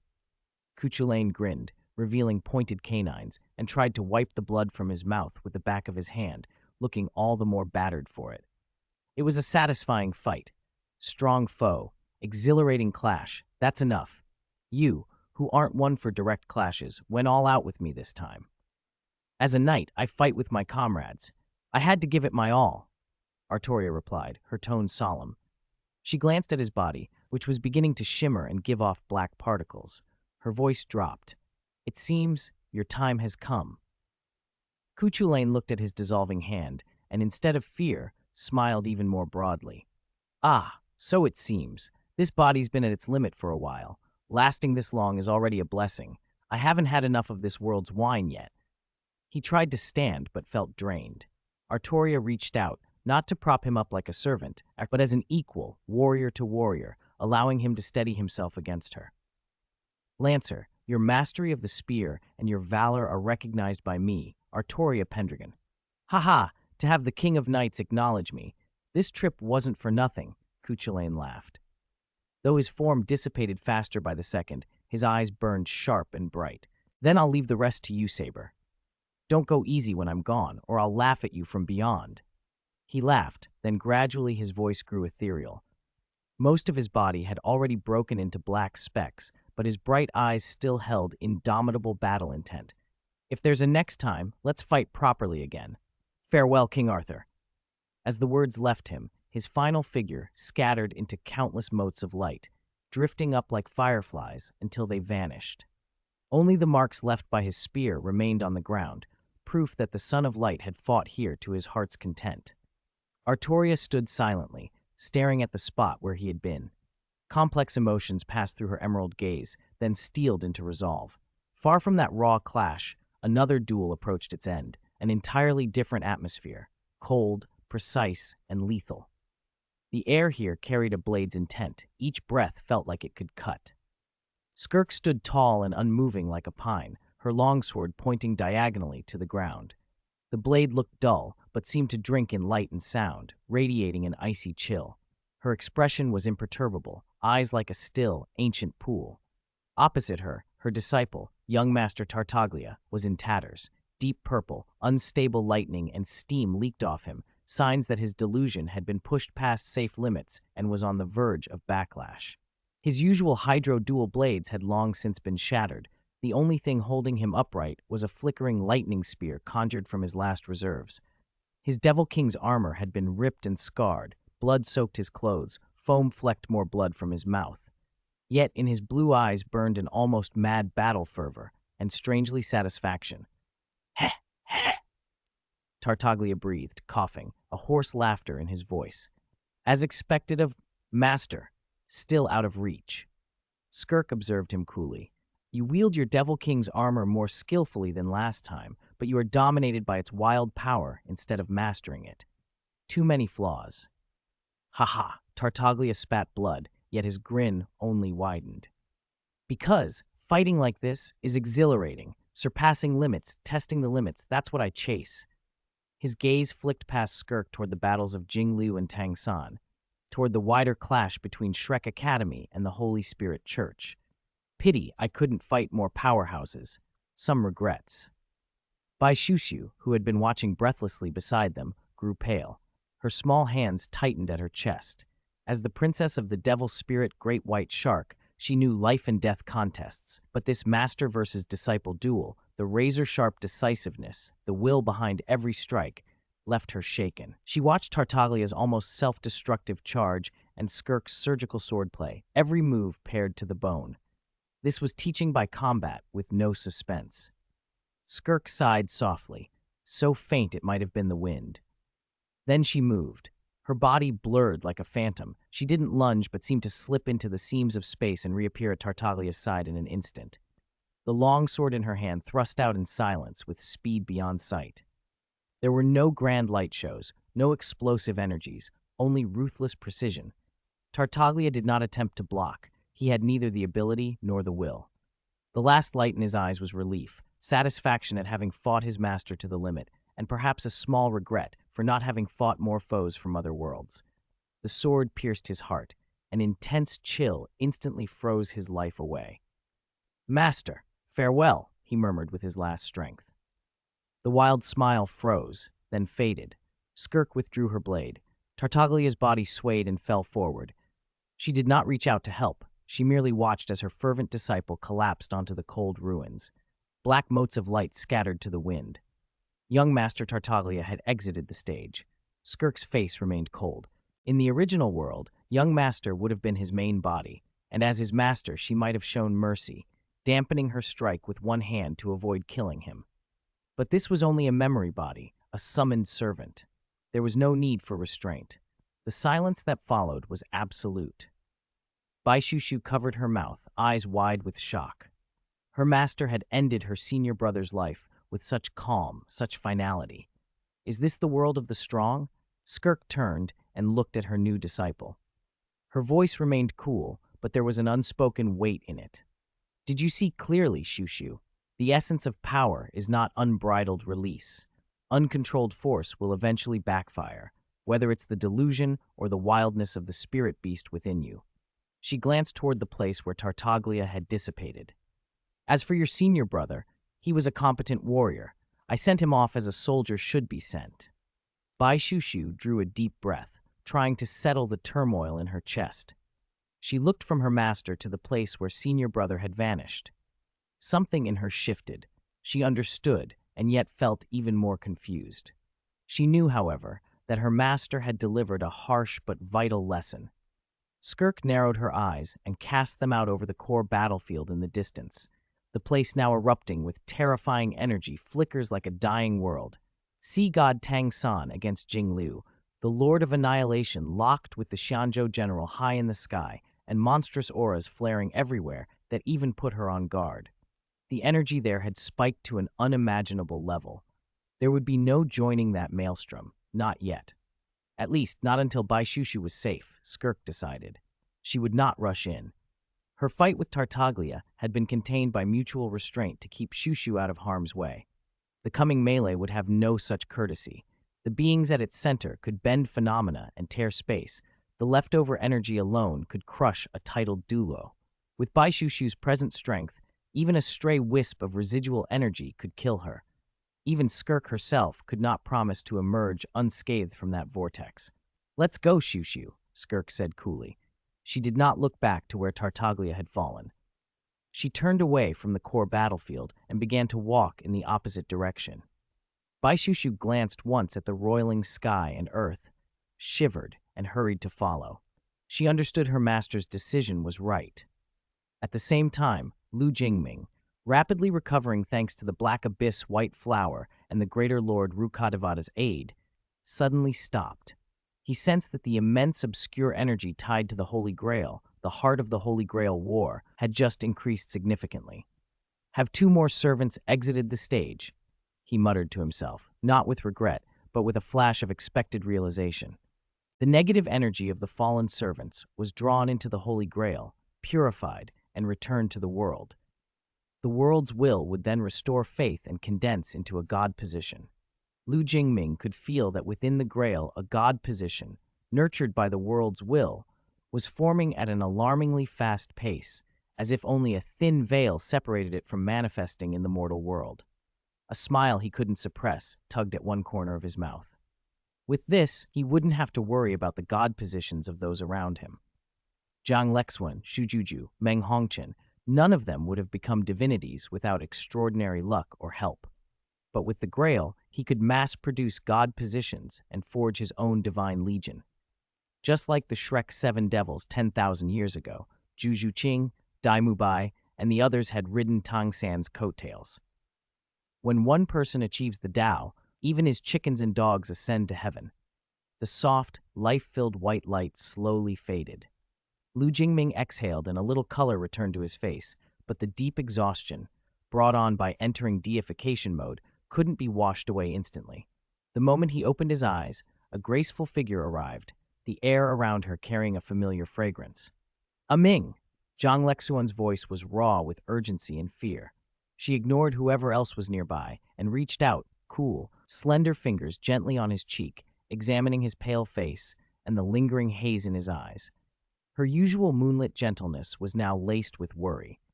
How dare you? How dare you be so reckless? Her voice trembled, an almost inaudible sob caught at the edge. That was a God King's divine sense. If something had happened to you, She couldn't finish. She bit her lower lip until her eyes were slightly red. Lu Jingming felt the cool, familiar touch and the tremor at her fingertips. Something warm and ashamed loosened in his chest. He lifted his hand and covered the back of her hand, holding it, his fingertips stroking her skin. Lexuan, I'm fine. His voice softened with a reassuring smile. You know me. I never pick a fight I'm not confident in. He leaned on a relaxed tone to divert her, gently squeezing her somewhat cool hand to share his warmth. Zhang Lexuan wasn't easily pacified. She kept his hand in hers, eyes locked on him, as if reconfirming every subtle sign of his condition. Don't try to fool me. I can tell how drained your mental force is. Your body's depleted too. I've never seen you like this. Her voice was stern in a way that revealed a fierce, unyielding anguish. She raised her other hand. Moonlit power flowed from her fingertips, cool and soothing, and she laid them against his temple, trying to ease the sting in his mind. Lu Jingming closed his eyes, feeling the cool balm seep into his sea of consciousness like rain on parched earth.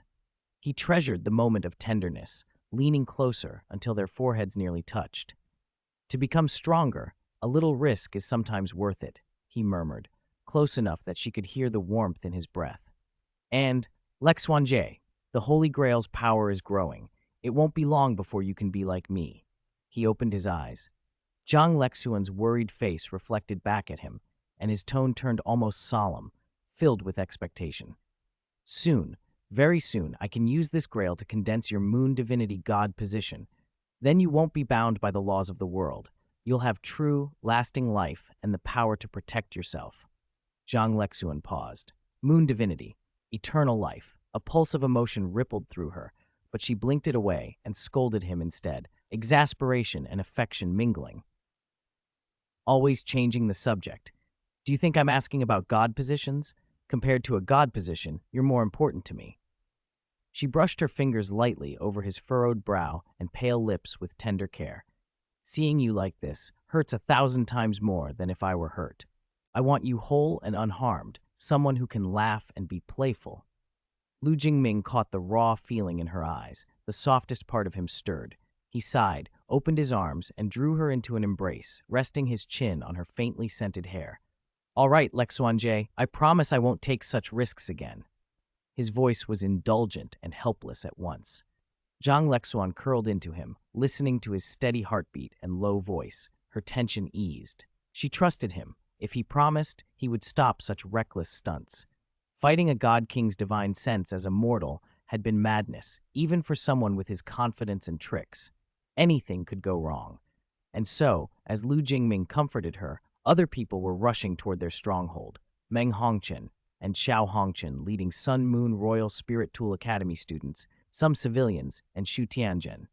Meng Hongchen had been in contact with Lu Jingming and knew he could receive and shelter the evacuees, so she guided them toward his location. Xiao Hongchen, racing ahead, suddenly halted.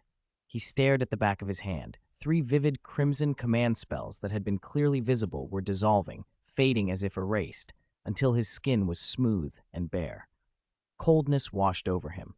"Young master, brother," he whispered, pride and bravado melting into shock and loss. They'd barely known each other, but Xiao Hongchen had taken to the martial skill-obsessed commander from the land of winter.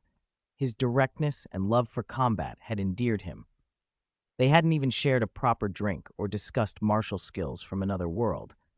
Now that person was gone, permanently, without a proper farewell. A hollow sadness dropped into his chest. Meng Hongchen, sensing her brother's mood, followed his line of sight and immediately understood. She touched the 3 vivid crimson command marks on her own hand, her contract with the servant Hoshimiya still there and intact. Relief flickered through her, mixed with sympathy for Xiao Hongchen. She tugged his sleeve and murmured, "Brother." Xiao Hongchen drew a shuddering breath and forced his expression back into its usual form, though the shadow in his eyes remained. He shook his head to indicate he was all right. Now wasn't the time for grief. They had to get people to safety. Along the way, they'd encountered the Antimatter Legion, but the Sun Moon Academy was no pushover. There were several rank 9 spirit tool masters among them. They could handle tramplers. They were confident enough to evacuate students and civilians. In a quiet corner of the stronghold, Lu Jingming had just finished calming Zhang Lexuan and was about to rest when the protective spirit tool at the entrance flickered. Footsteps came, hurried but steady. Meng Hongchen burst in first, her signature white hair and anxious face the first things to appear. "Ming!" she nearly cried. Jogging up to him, she ignored Xiao Hongchen standing by and the dust-coated students behind her. "Are you hurt? I saw the commotion from afar. I was so scared." Meng Hongchen's voice trembled with tears. Where Zhang Lexuan's grief had been quiet and intense, Meng's concern was loud and direct. She gave Lu Jingming a playful, scolding tap on the shoulder. Light, spoiled, not malicious. "What were you thinking? How could you fight someone like that?" Xiao Hongchen surveyed the scene. The 2 women, Lu Jingming leaning against the wall, still gaunt, and a small twitch pulled at his mouth before he sighed. He busied himself with arranging the survivors to the side, handing out water and food, and pretending not to notice the charged air between the 3. Lu Jingming sat between the 2 beautiful women, one as gentle as moonlight, the other frank and blazing like an aurora, both full of worry and reproach. A headache bloomed at his temples. Before he could soothe Meng Hongchen, Zhang Lexuan forged an alliance with her, nodding in agreement with a look of shared exasperation. Sister Meng is right.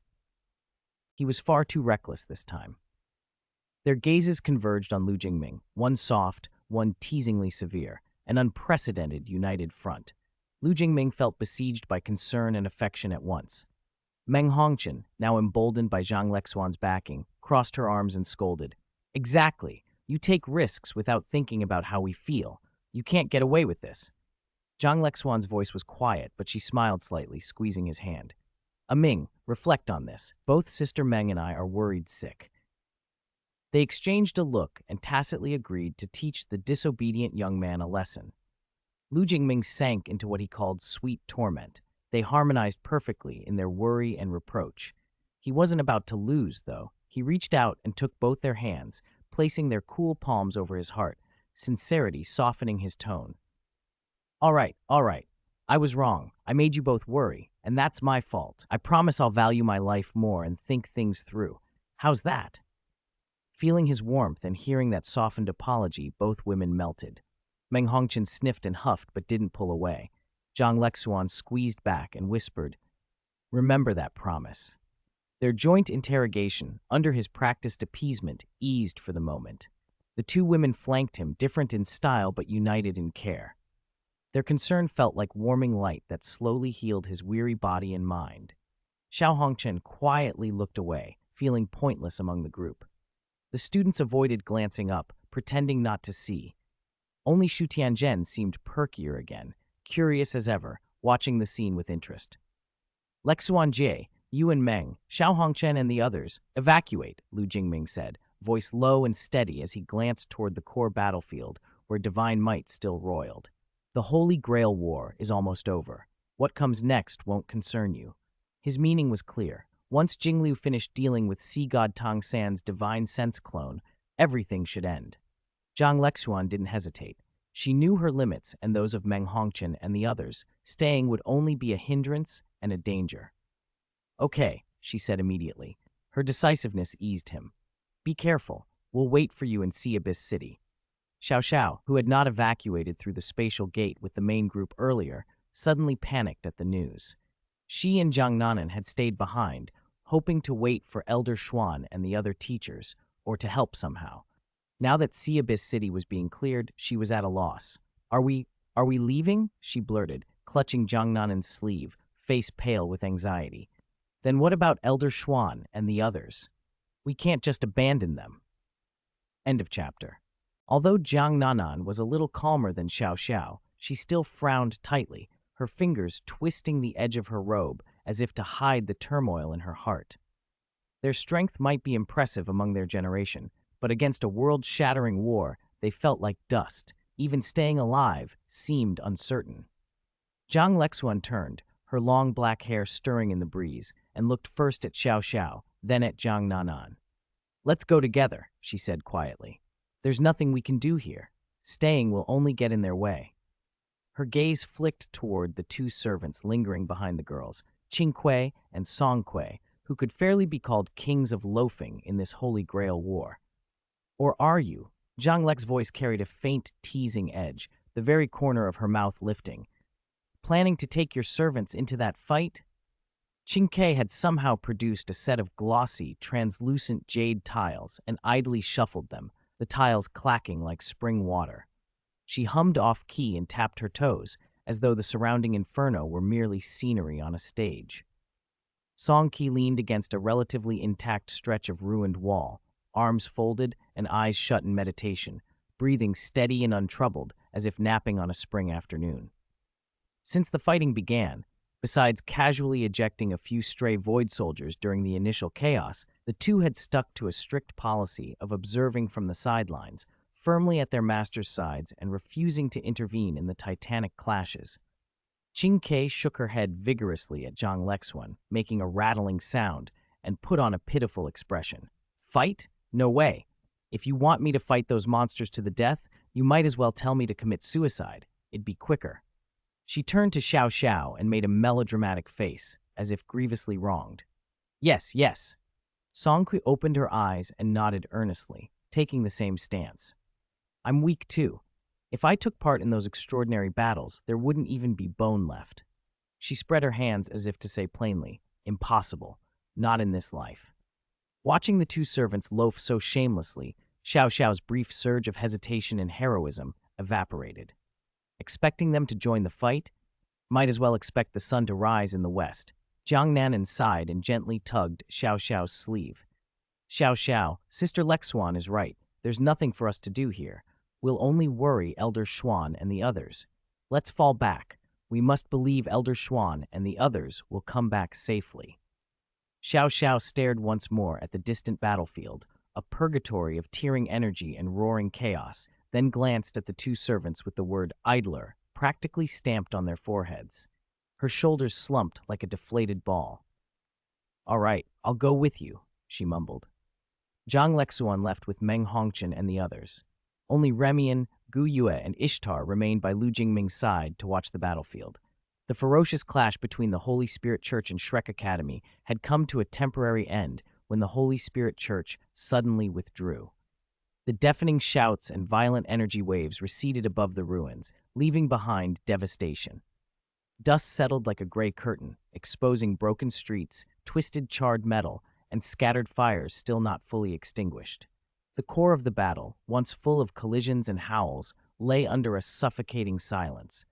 Yaisakura was propped against a crumbling wall, which spiderwebbed with cracks and slowly slid to the ground. Her red and white Miko outfit was smeared with dried blood and dust, torn in many places. Grotesque wounds marred her skin, some deep enough to show bone. She breathed with difficulty, each inhale a knife at her ribs. Her pink hair lay limp, tips coated with ash and blood. Her once clear purple eyes stared blankly, losing their light. Her eyelashes trembled as if they might close forever. "Big sister," came a faint voice, fragile as a candle in the wind. Himeko's form was so insubstantial she looked almost transparent, only a blurry outline. She struggled to rest on Yaisakura's shoulder, a small warm flame that flickered with sorrow and resignation. She knew Yaisakura's deepest wish and had hoped to help the Miko find eternal peace and soul salvation on this strange grail journey. Reality, however, was merciless. Their power on this stage of Titans was negligible. Worse still, Yaisakura's luck seemed cursed. She had been summoned into a world where her master was a puppet controlled by others, and her faction was the sinister Holy Spirit Church. Yaisakura's pure Miko heart and steadfast belief stood at odds with the surrounding darkness, making her an anomaly, isolated from the start. Now the church had retreated in haste, abandoning armor and arms. No one had looked back for her, much less taken her with them. Whether they could have saved her was doubtful anyway. Yaisakura's memory body was already collapsing. The only thing keeping her from dissipating was a stubborn obsession. "Oh, look what I've found. A discarded little fox. This aura reminds me of an old acquaintance." A voice slid through the air behind them, lazy, tender in a mocking way, with an undercurrent of cold danger. It had a strange charm that stirred the heart nature while setting the nerves on edge. Himeko startled and nearly tumbled off Yaisakura's shoulder. A chill crawled up her spine, yet the lazy, dangerous tone felt oddly familiar. Yaisakura could not react. She had no strength to lift her eyelids, her consciousness drifting toward a blurred darkness. With a subtle rift in space, a graceful figure coalesced from the shadows. She wore a daring dark green outfit that emphasized every curve, her skin pale as porcelain against the fabric. Long green hair flowed behind her. The most striking things were her vertical, serpentine pupils, emerald and chillingly alien, fixing themselves on the dying Miko and the small failing flame on her shoulder. Himeko's pupils pinched, and her mouth nearly formed a forbidden word. "Mobius A, big sister," she began, but stopped herself. The word auntie nearly slipped out, but Mobius's snake-like eyes narrowed, and a half-smile touched her lips. A sharp, cold aura rolled off her. Himeko's survival instincts snapped into place, and she swallowed the slip of speech and forced out the far more obedient, saccharine big sister instead. "Heh!"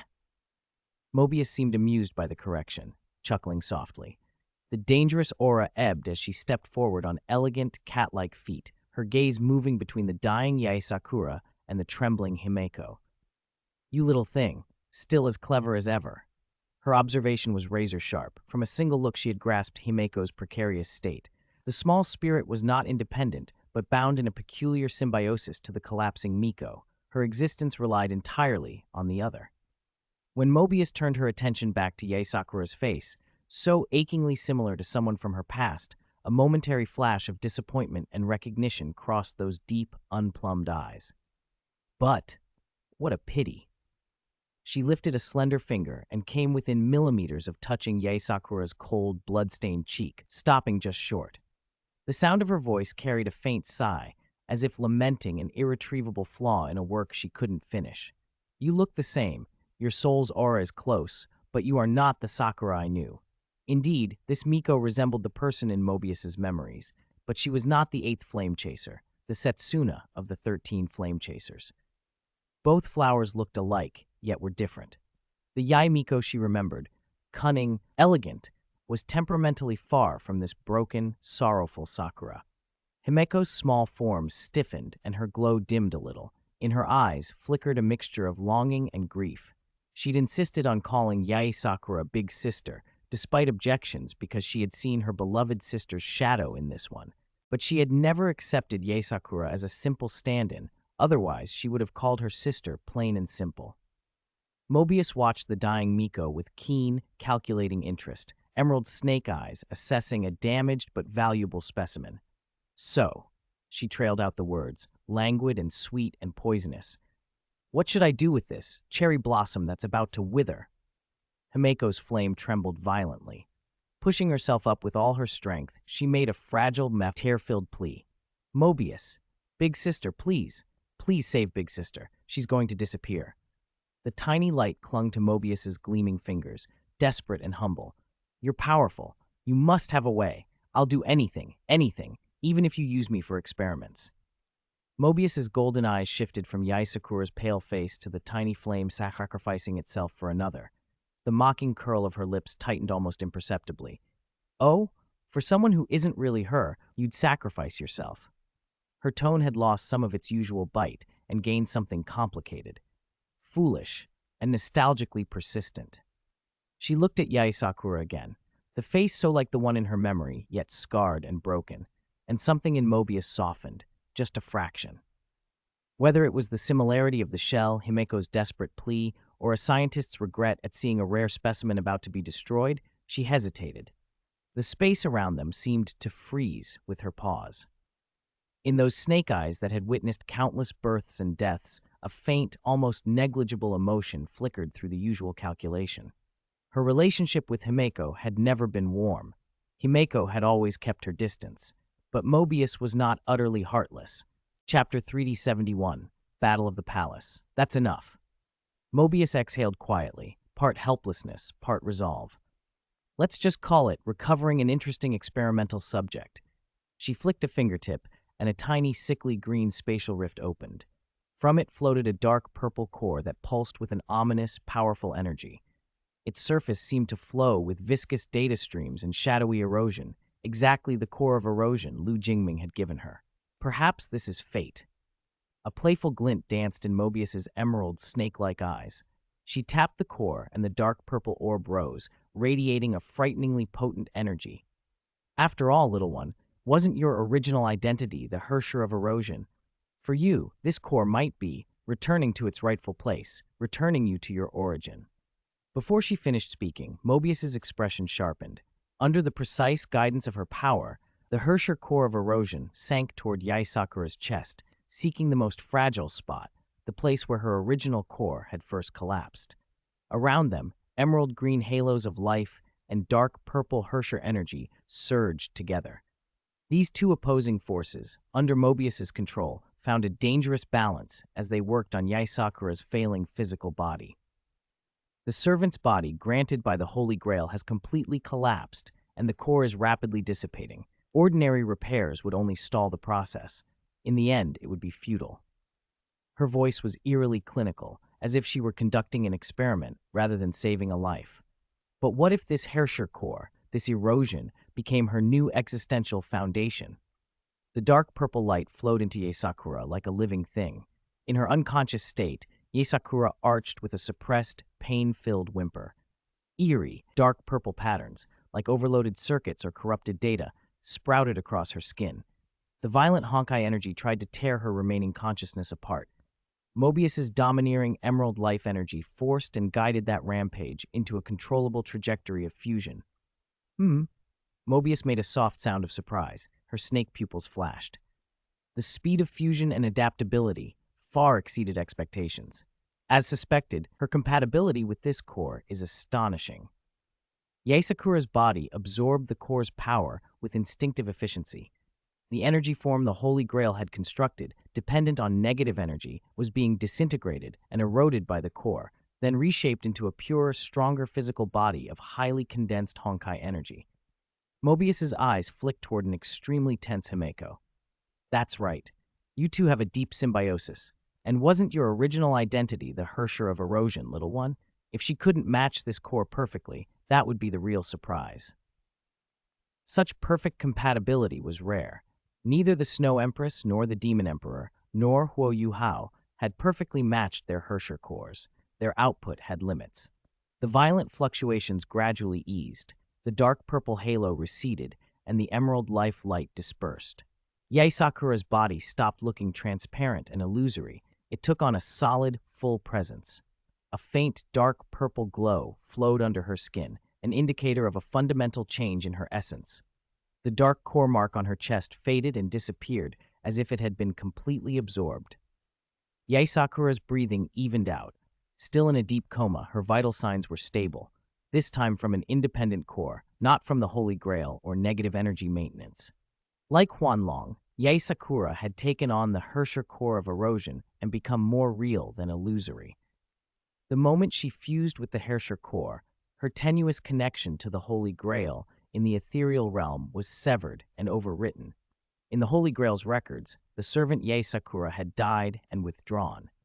The overflow of energy from the dissipating negative energy body was absorbed by the Holy Grail and converted into pure positive energy, quietly nourishing Douluo Star. Far from the Mingdu battlefield, Bei Bei gripped the unconscious Tangya as Jingyuan carried them both at frantic speed away from the city. Behind them, Holy Spirit Church forces chased and were repelled. Huo Yuhao commanded a massive undead army and step-away warriors, desperately entangling the pursuers, Jean, Aglaia, and the others. Even powerful fighters like He Xinyin and Kei Lodela were temporarily trapped by the endless tides of undead and step-away artillery, unable to break through. From the moment He Xinyin saw Aglaia on the field, it was inevitable she and Kei Lodela would stand without hesitation by her side. He Xinyin and Aglaia's relationship needed no explanation, and Kei Lodela, in her original world, had treated Aglaia as an heir. Meeting again in another world, their bond naturally turned to shared hatred. Jingyuan's sharp eyes noticed the crimson command seal on the back of Tangya's hand fading at visible speed until it vanished. He knew what that meant. He let out a soft inward sigh, shook his head slightly, and kept silent, only quickening their retreat. He had no interest in aiding the Holy Spirit Church. He'd taken Bei Bei and Tangya, and that was enough. With his power, he could have stopped all of Shrek Academy's pursuers single-handedly, but he needed to rendezvous with the Great Annihilator. His gaze drifted toward the sky, where the flames of destruction and the storms of the hunt had split the heavens, locked in stalemate. All right, the troublesome preliminary work is done. Mobius waved lazily, and an ink-green energy snake coiled into being, wrapping itself around the unconscious Yae Sakura and lifting her as if she were a living thing. The shadow's coil emphasized Yae Sakura's graceful form in a way that looked slightly embarrassing and oddly alluring. Himeko, however, was oblivious to any such pose. Her small, fiery body trembled with excitement, replaying Mobius's earlier offhand words in her mind. "Come with me. I'll find you a backer, little one. If you please them, who knows, you might even see your older sister again." Mobius paused deliberately and watched Himeko's stunned expression with a mischievous smile curling her lips. "By the way, your sister Ailuo, she's here too." Before Himeko, who was nearly bursting with joy, could answer, Mobius chuckled and stepped into the silently opening green rift. The energy snake followed, coiling its shadowed body around Yae Sakura. Himeko uttered a whimper of surprise, anticipation, and disbelief, then shot after them in an impatient streak of light. Back at Mingdu Imperial Palace, the once resplendent halls had been reduced to broken walls and rampant energy turbulence. Cold, killing intent and wild spirit fluctuations had turned the former seat of power into a battlefield of Shura. Hikaitu's eyes were rimmed with blood. A decade-long feud roared like a volcano in his chest.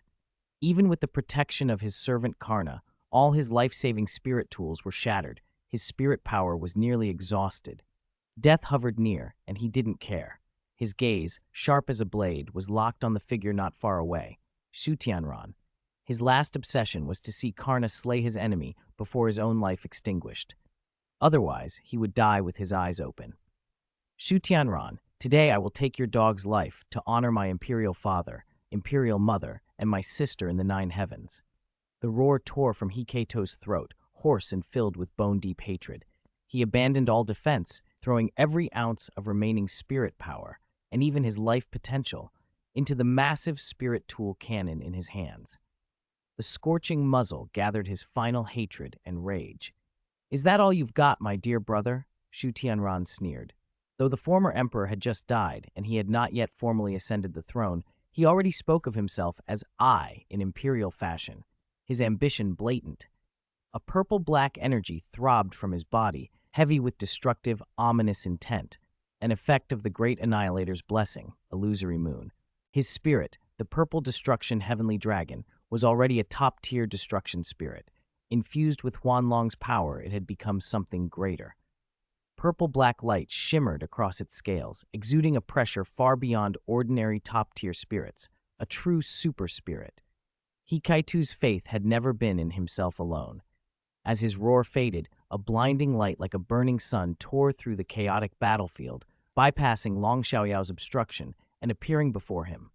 The light was sacred and brilliant, as if it gathered all the world's radiance into one point. Clad in golden armor and holding a divine spear wreathed in undying flames, stood Karna, the son of the sun god, hero of charity.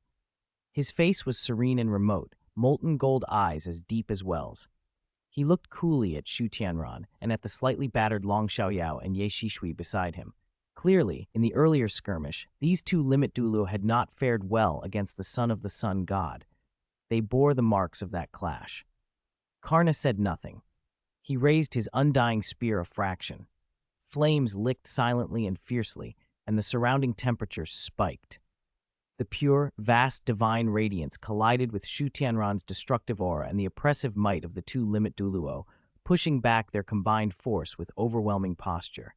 Then Karna moved. He became a golden streak that tore through earth and sky, spear thrusting toward Shu Tianran's heart.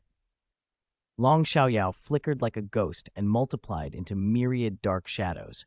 A dragon claw of condensed dark spirit power stretched to seize or deflect the spear's path. Ye Shishui howled and unleashed a monstrous sea of blood, waves pasty and corrupting, with power that could eat away at body and soul, sweeping toward Karna from the flank, hoping to taint his pure divine light. Hiketu cast a last roar into his spirit tool cannon. A crimson beam of pure hatred surged forth aimed at Shu Tianran. But the gap in strength was too great. Shu Tianran did not even flinch. The phantom of the purple destruction heavenly dragon opened its maw and spat a condensed purple torrent of destruction that shattered the crimson beam instantly.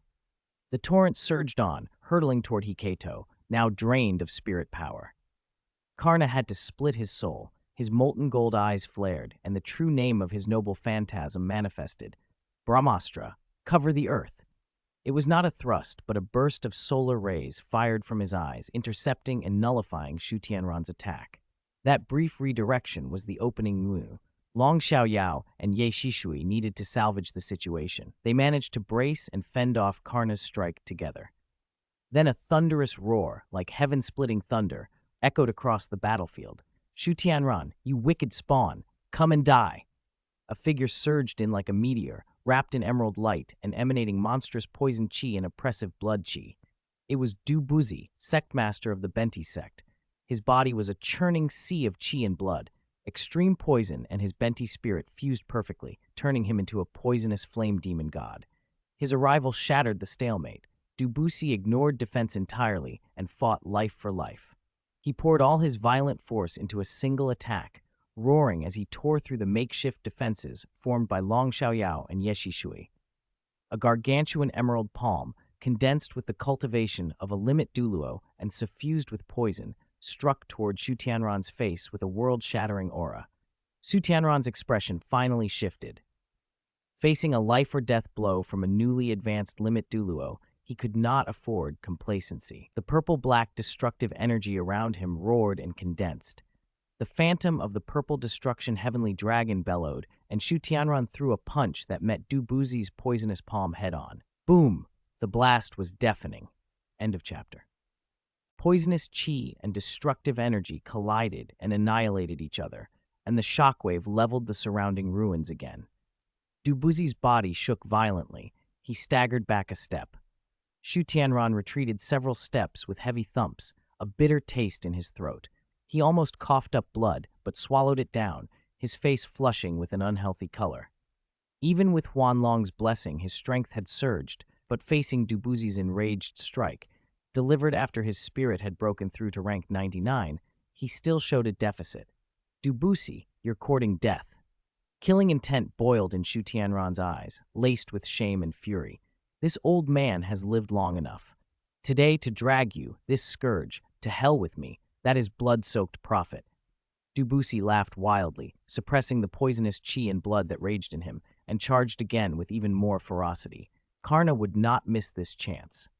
The flame of the indestructible spear in his hand flared like a small sun, and his strikes became brutal and irresistible, tightly entangling Long Xiaoyao and Ye Shishui, who tried to reinforce Shu Tianran, preventing them from reaching him. As Dubuzi bore down on Shu Tianran, a calm voice floated through the clash. "Sectmaster Du, have you forgotten an old opponent of mine?" A translucent crystal barrier, alive with countless precise spirit tool runes, silently materialized between Dubusi and Shu Tianran. Dubusi's mountain-shattering, corroding poisonous palm slammed into the barrier and only sent up concentric ripples. No poison could penetrate. Kong Deming stepped out of the void realm, expression as still as a deep pool, holding an exquisite hood-shaped spirit tool that emitted a soft silver glow. The silver aura felt gentle, but contained a vast, palpably powerful spirit fluctuation. Elder Kong. Shu Tianran's face broke into a relieved smile at his arrival. Dubuzi's sudden outburst had bypassed Kong Deming's obstruction, but Shu didn't think it was on purpose. Kong's timely interception proved as much.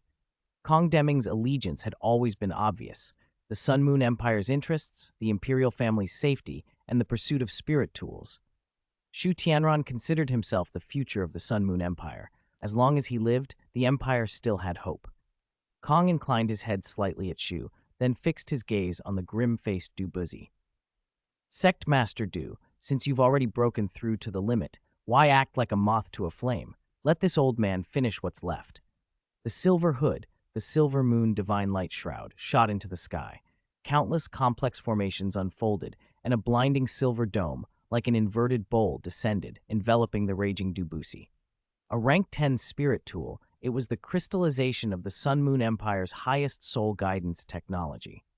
With it, Kong Deming, though not limit in body, forcibly obstructed and even suppressed Dubuzi at the peak of his breakthrough. Dubuzi, with a golden-level awakening of his original spirit, was no ordinary newly minted rank 99. He was strong enough to contend with veterans like Long Xiaoyao and Ye Shishui. But Kong's Silver Moon domain once again split the battlefield, dragging Dubuzi into a solitary domain duel. On the main battlefield, Shu Tianran seized a precious moment of respite and rejoined Long Xiaoyao and Ye Shishui. Opposite them stood He Chaito, drained of spirit and clinging to life with pure hatred, and Karna, the son of the sun god, who, though radiant and overwhelming, was held back because he kept having to protect his master.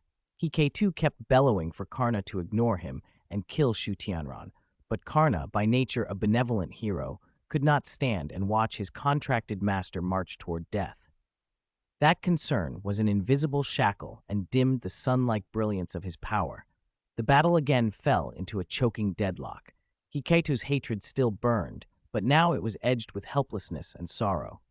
Above the ruins of Mingdu Palace, he felt the last traces of spirit power ebb from him. He looked at Karna, still dazzling even fighting two opponents, but unable to unleash fully because of his duty to protect him.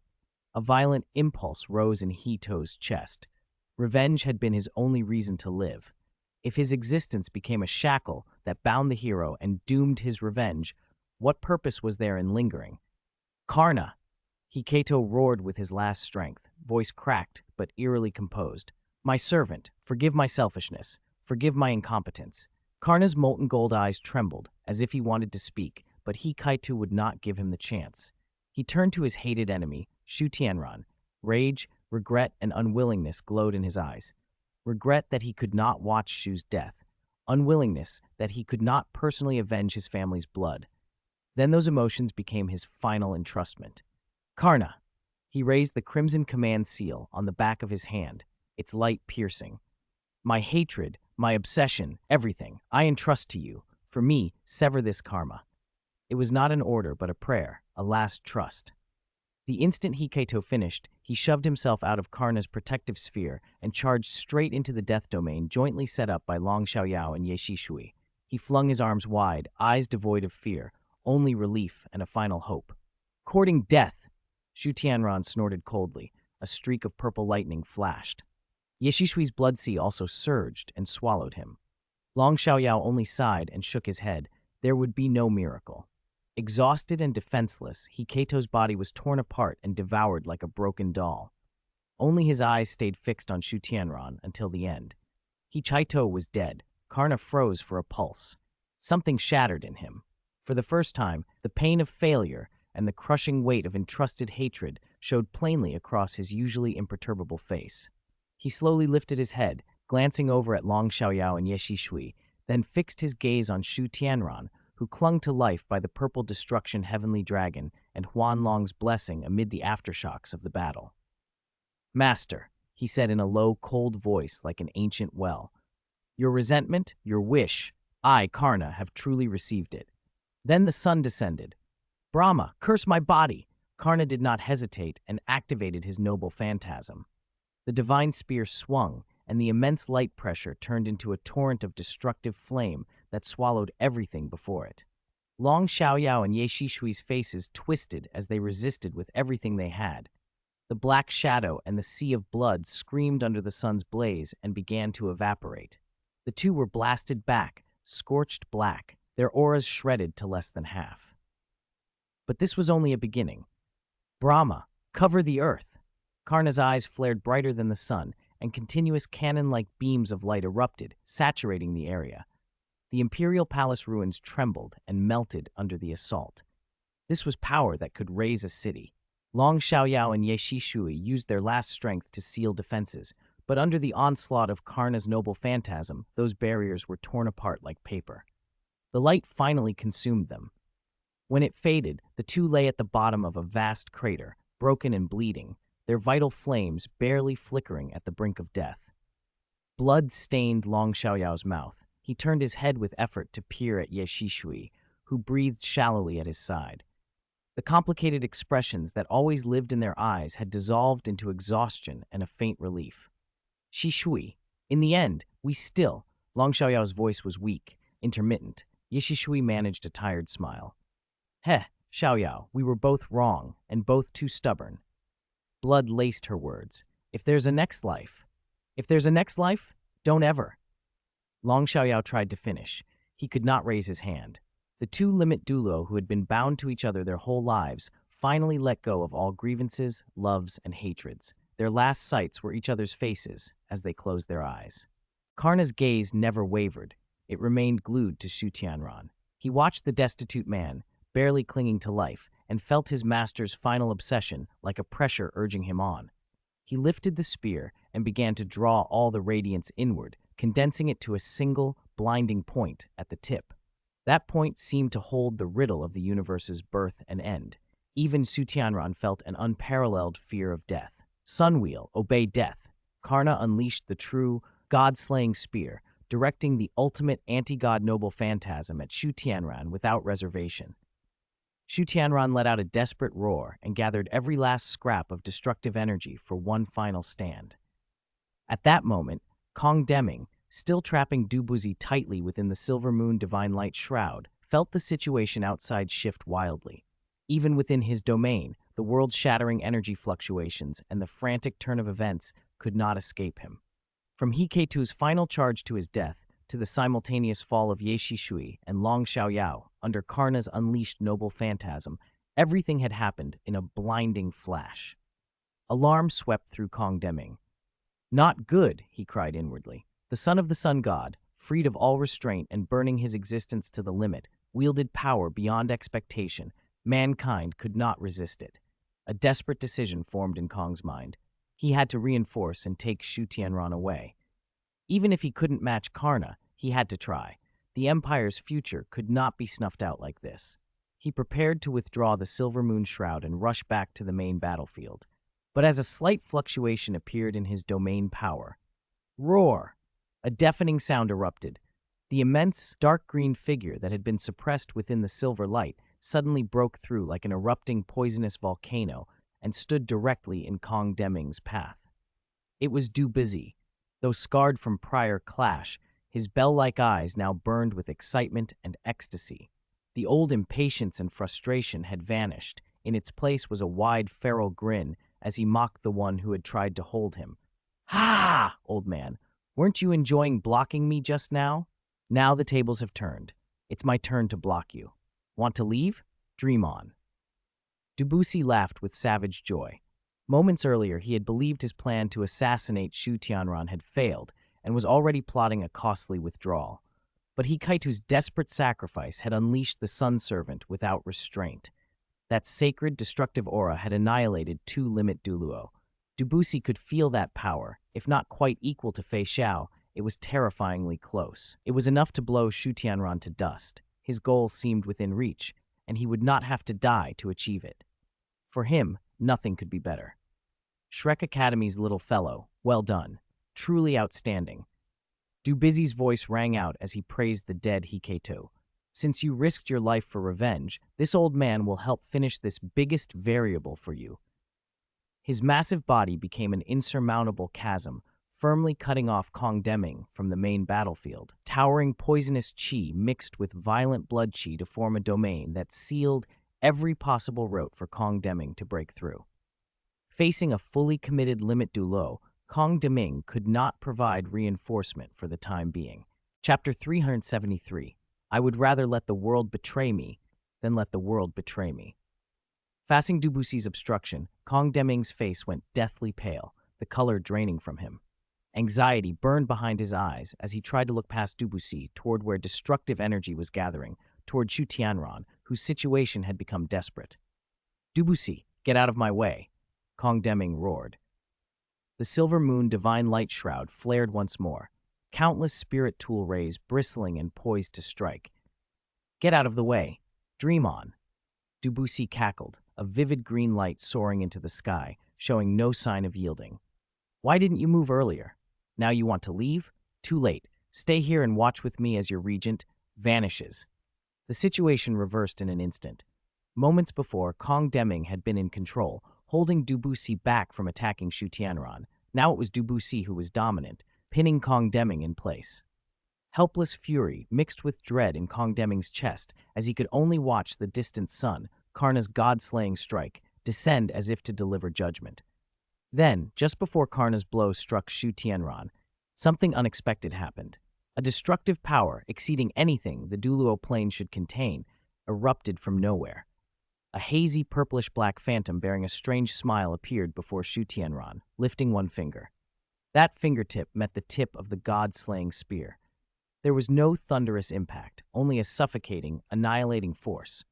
The spear's light, the blow that could kill gods, seemed to be erased as if blotted out by an eraser, disintegrating inch by inch at the tip. A cold, eerie power that linked the noble phantasm to Karna rebounded instantly. "Ugh!" Karna groaned. His golden armor strained with an unbearable screech, hairline cracks spidered across it. His core, already unstable from his master's death and from pushing himself beyond his limits, shuddered under the Lord of Annihilation's interference. The brilliant light dispersed. Shu Tianran, still trembling, sagged to the ground. Before him hovered the purplish-black phantom that had saved him. Far off, Karna's figure blurred and hollowed. His golden armor lay shattered, irreparable. He knelt on one knee, barely holding himself, and his face, molten gold eyes turned toward Shu Tianran and beyond, as if peering into the void. Regret and self-reproach filled his voice. "I am deeply sorry, Master," he whispered, weight pressing down with every syllable.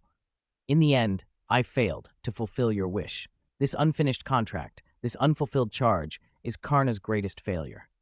With that remorse, the son of the sun god dissolved into countless flecks of golden light, stars snuffed out, drifting away into the cold ruins.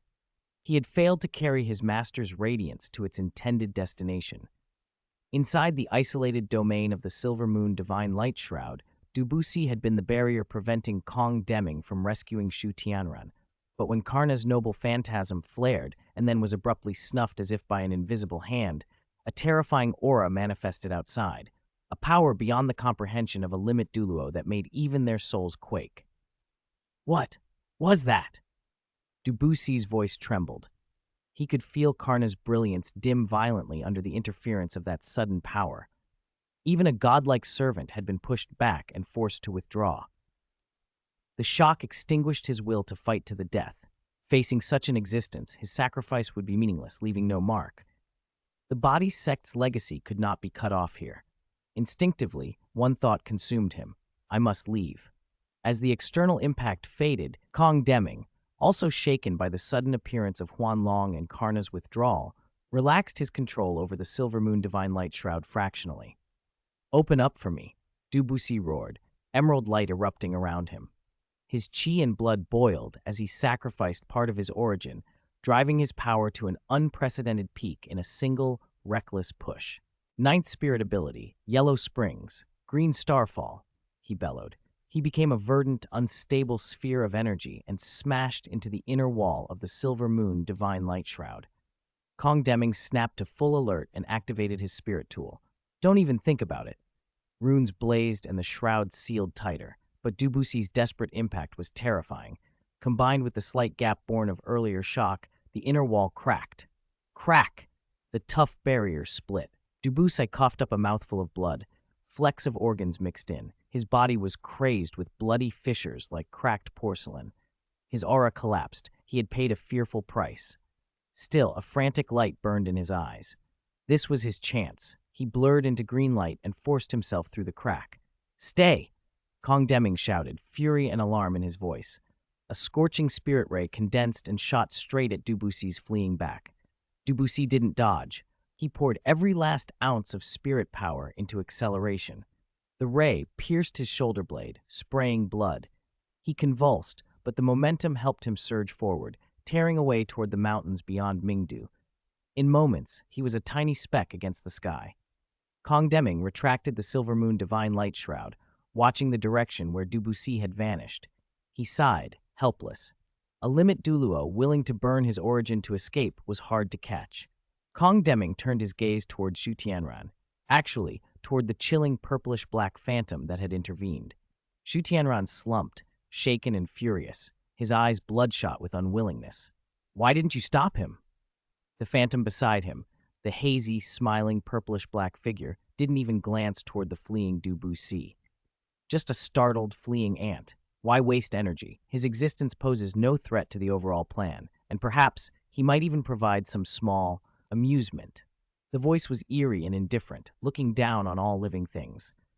To this Lord of Annihilation, even an esteemed body sect master at the 99th level was nothing but dust, unworthy of attention. Karna has withdrawn as well. As expected, Huanlong made her move. Lu Jingming stood atop a relatively intact tower, eyes half closed. His mental force, far surpassing that of ordinary people, spread like an invisible web, catching every ripple of energy from the imperial palace. Long Xiaoyao and Ye Shishui's auras had been entirely wiped, and Karna's blinding sun had been extinguished.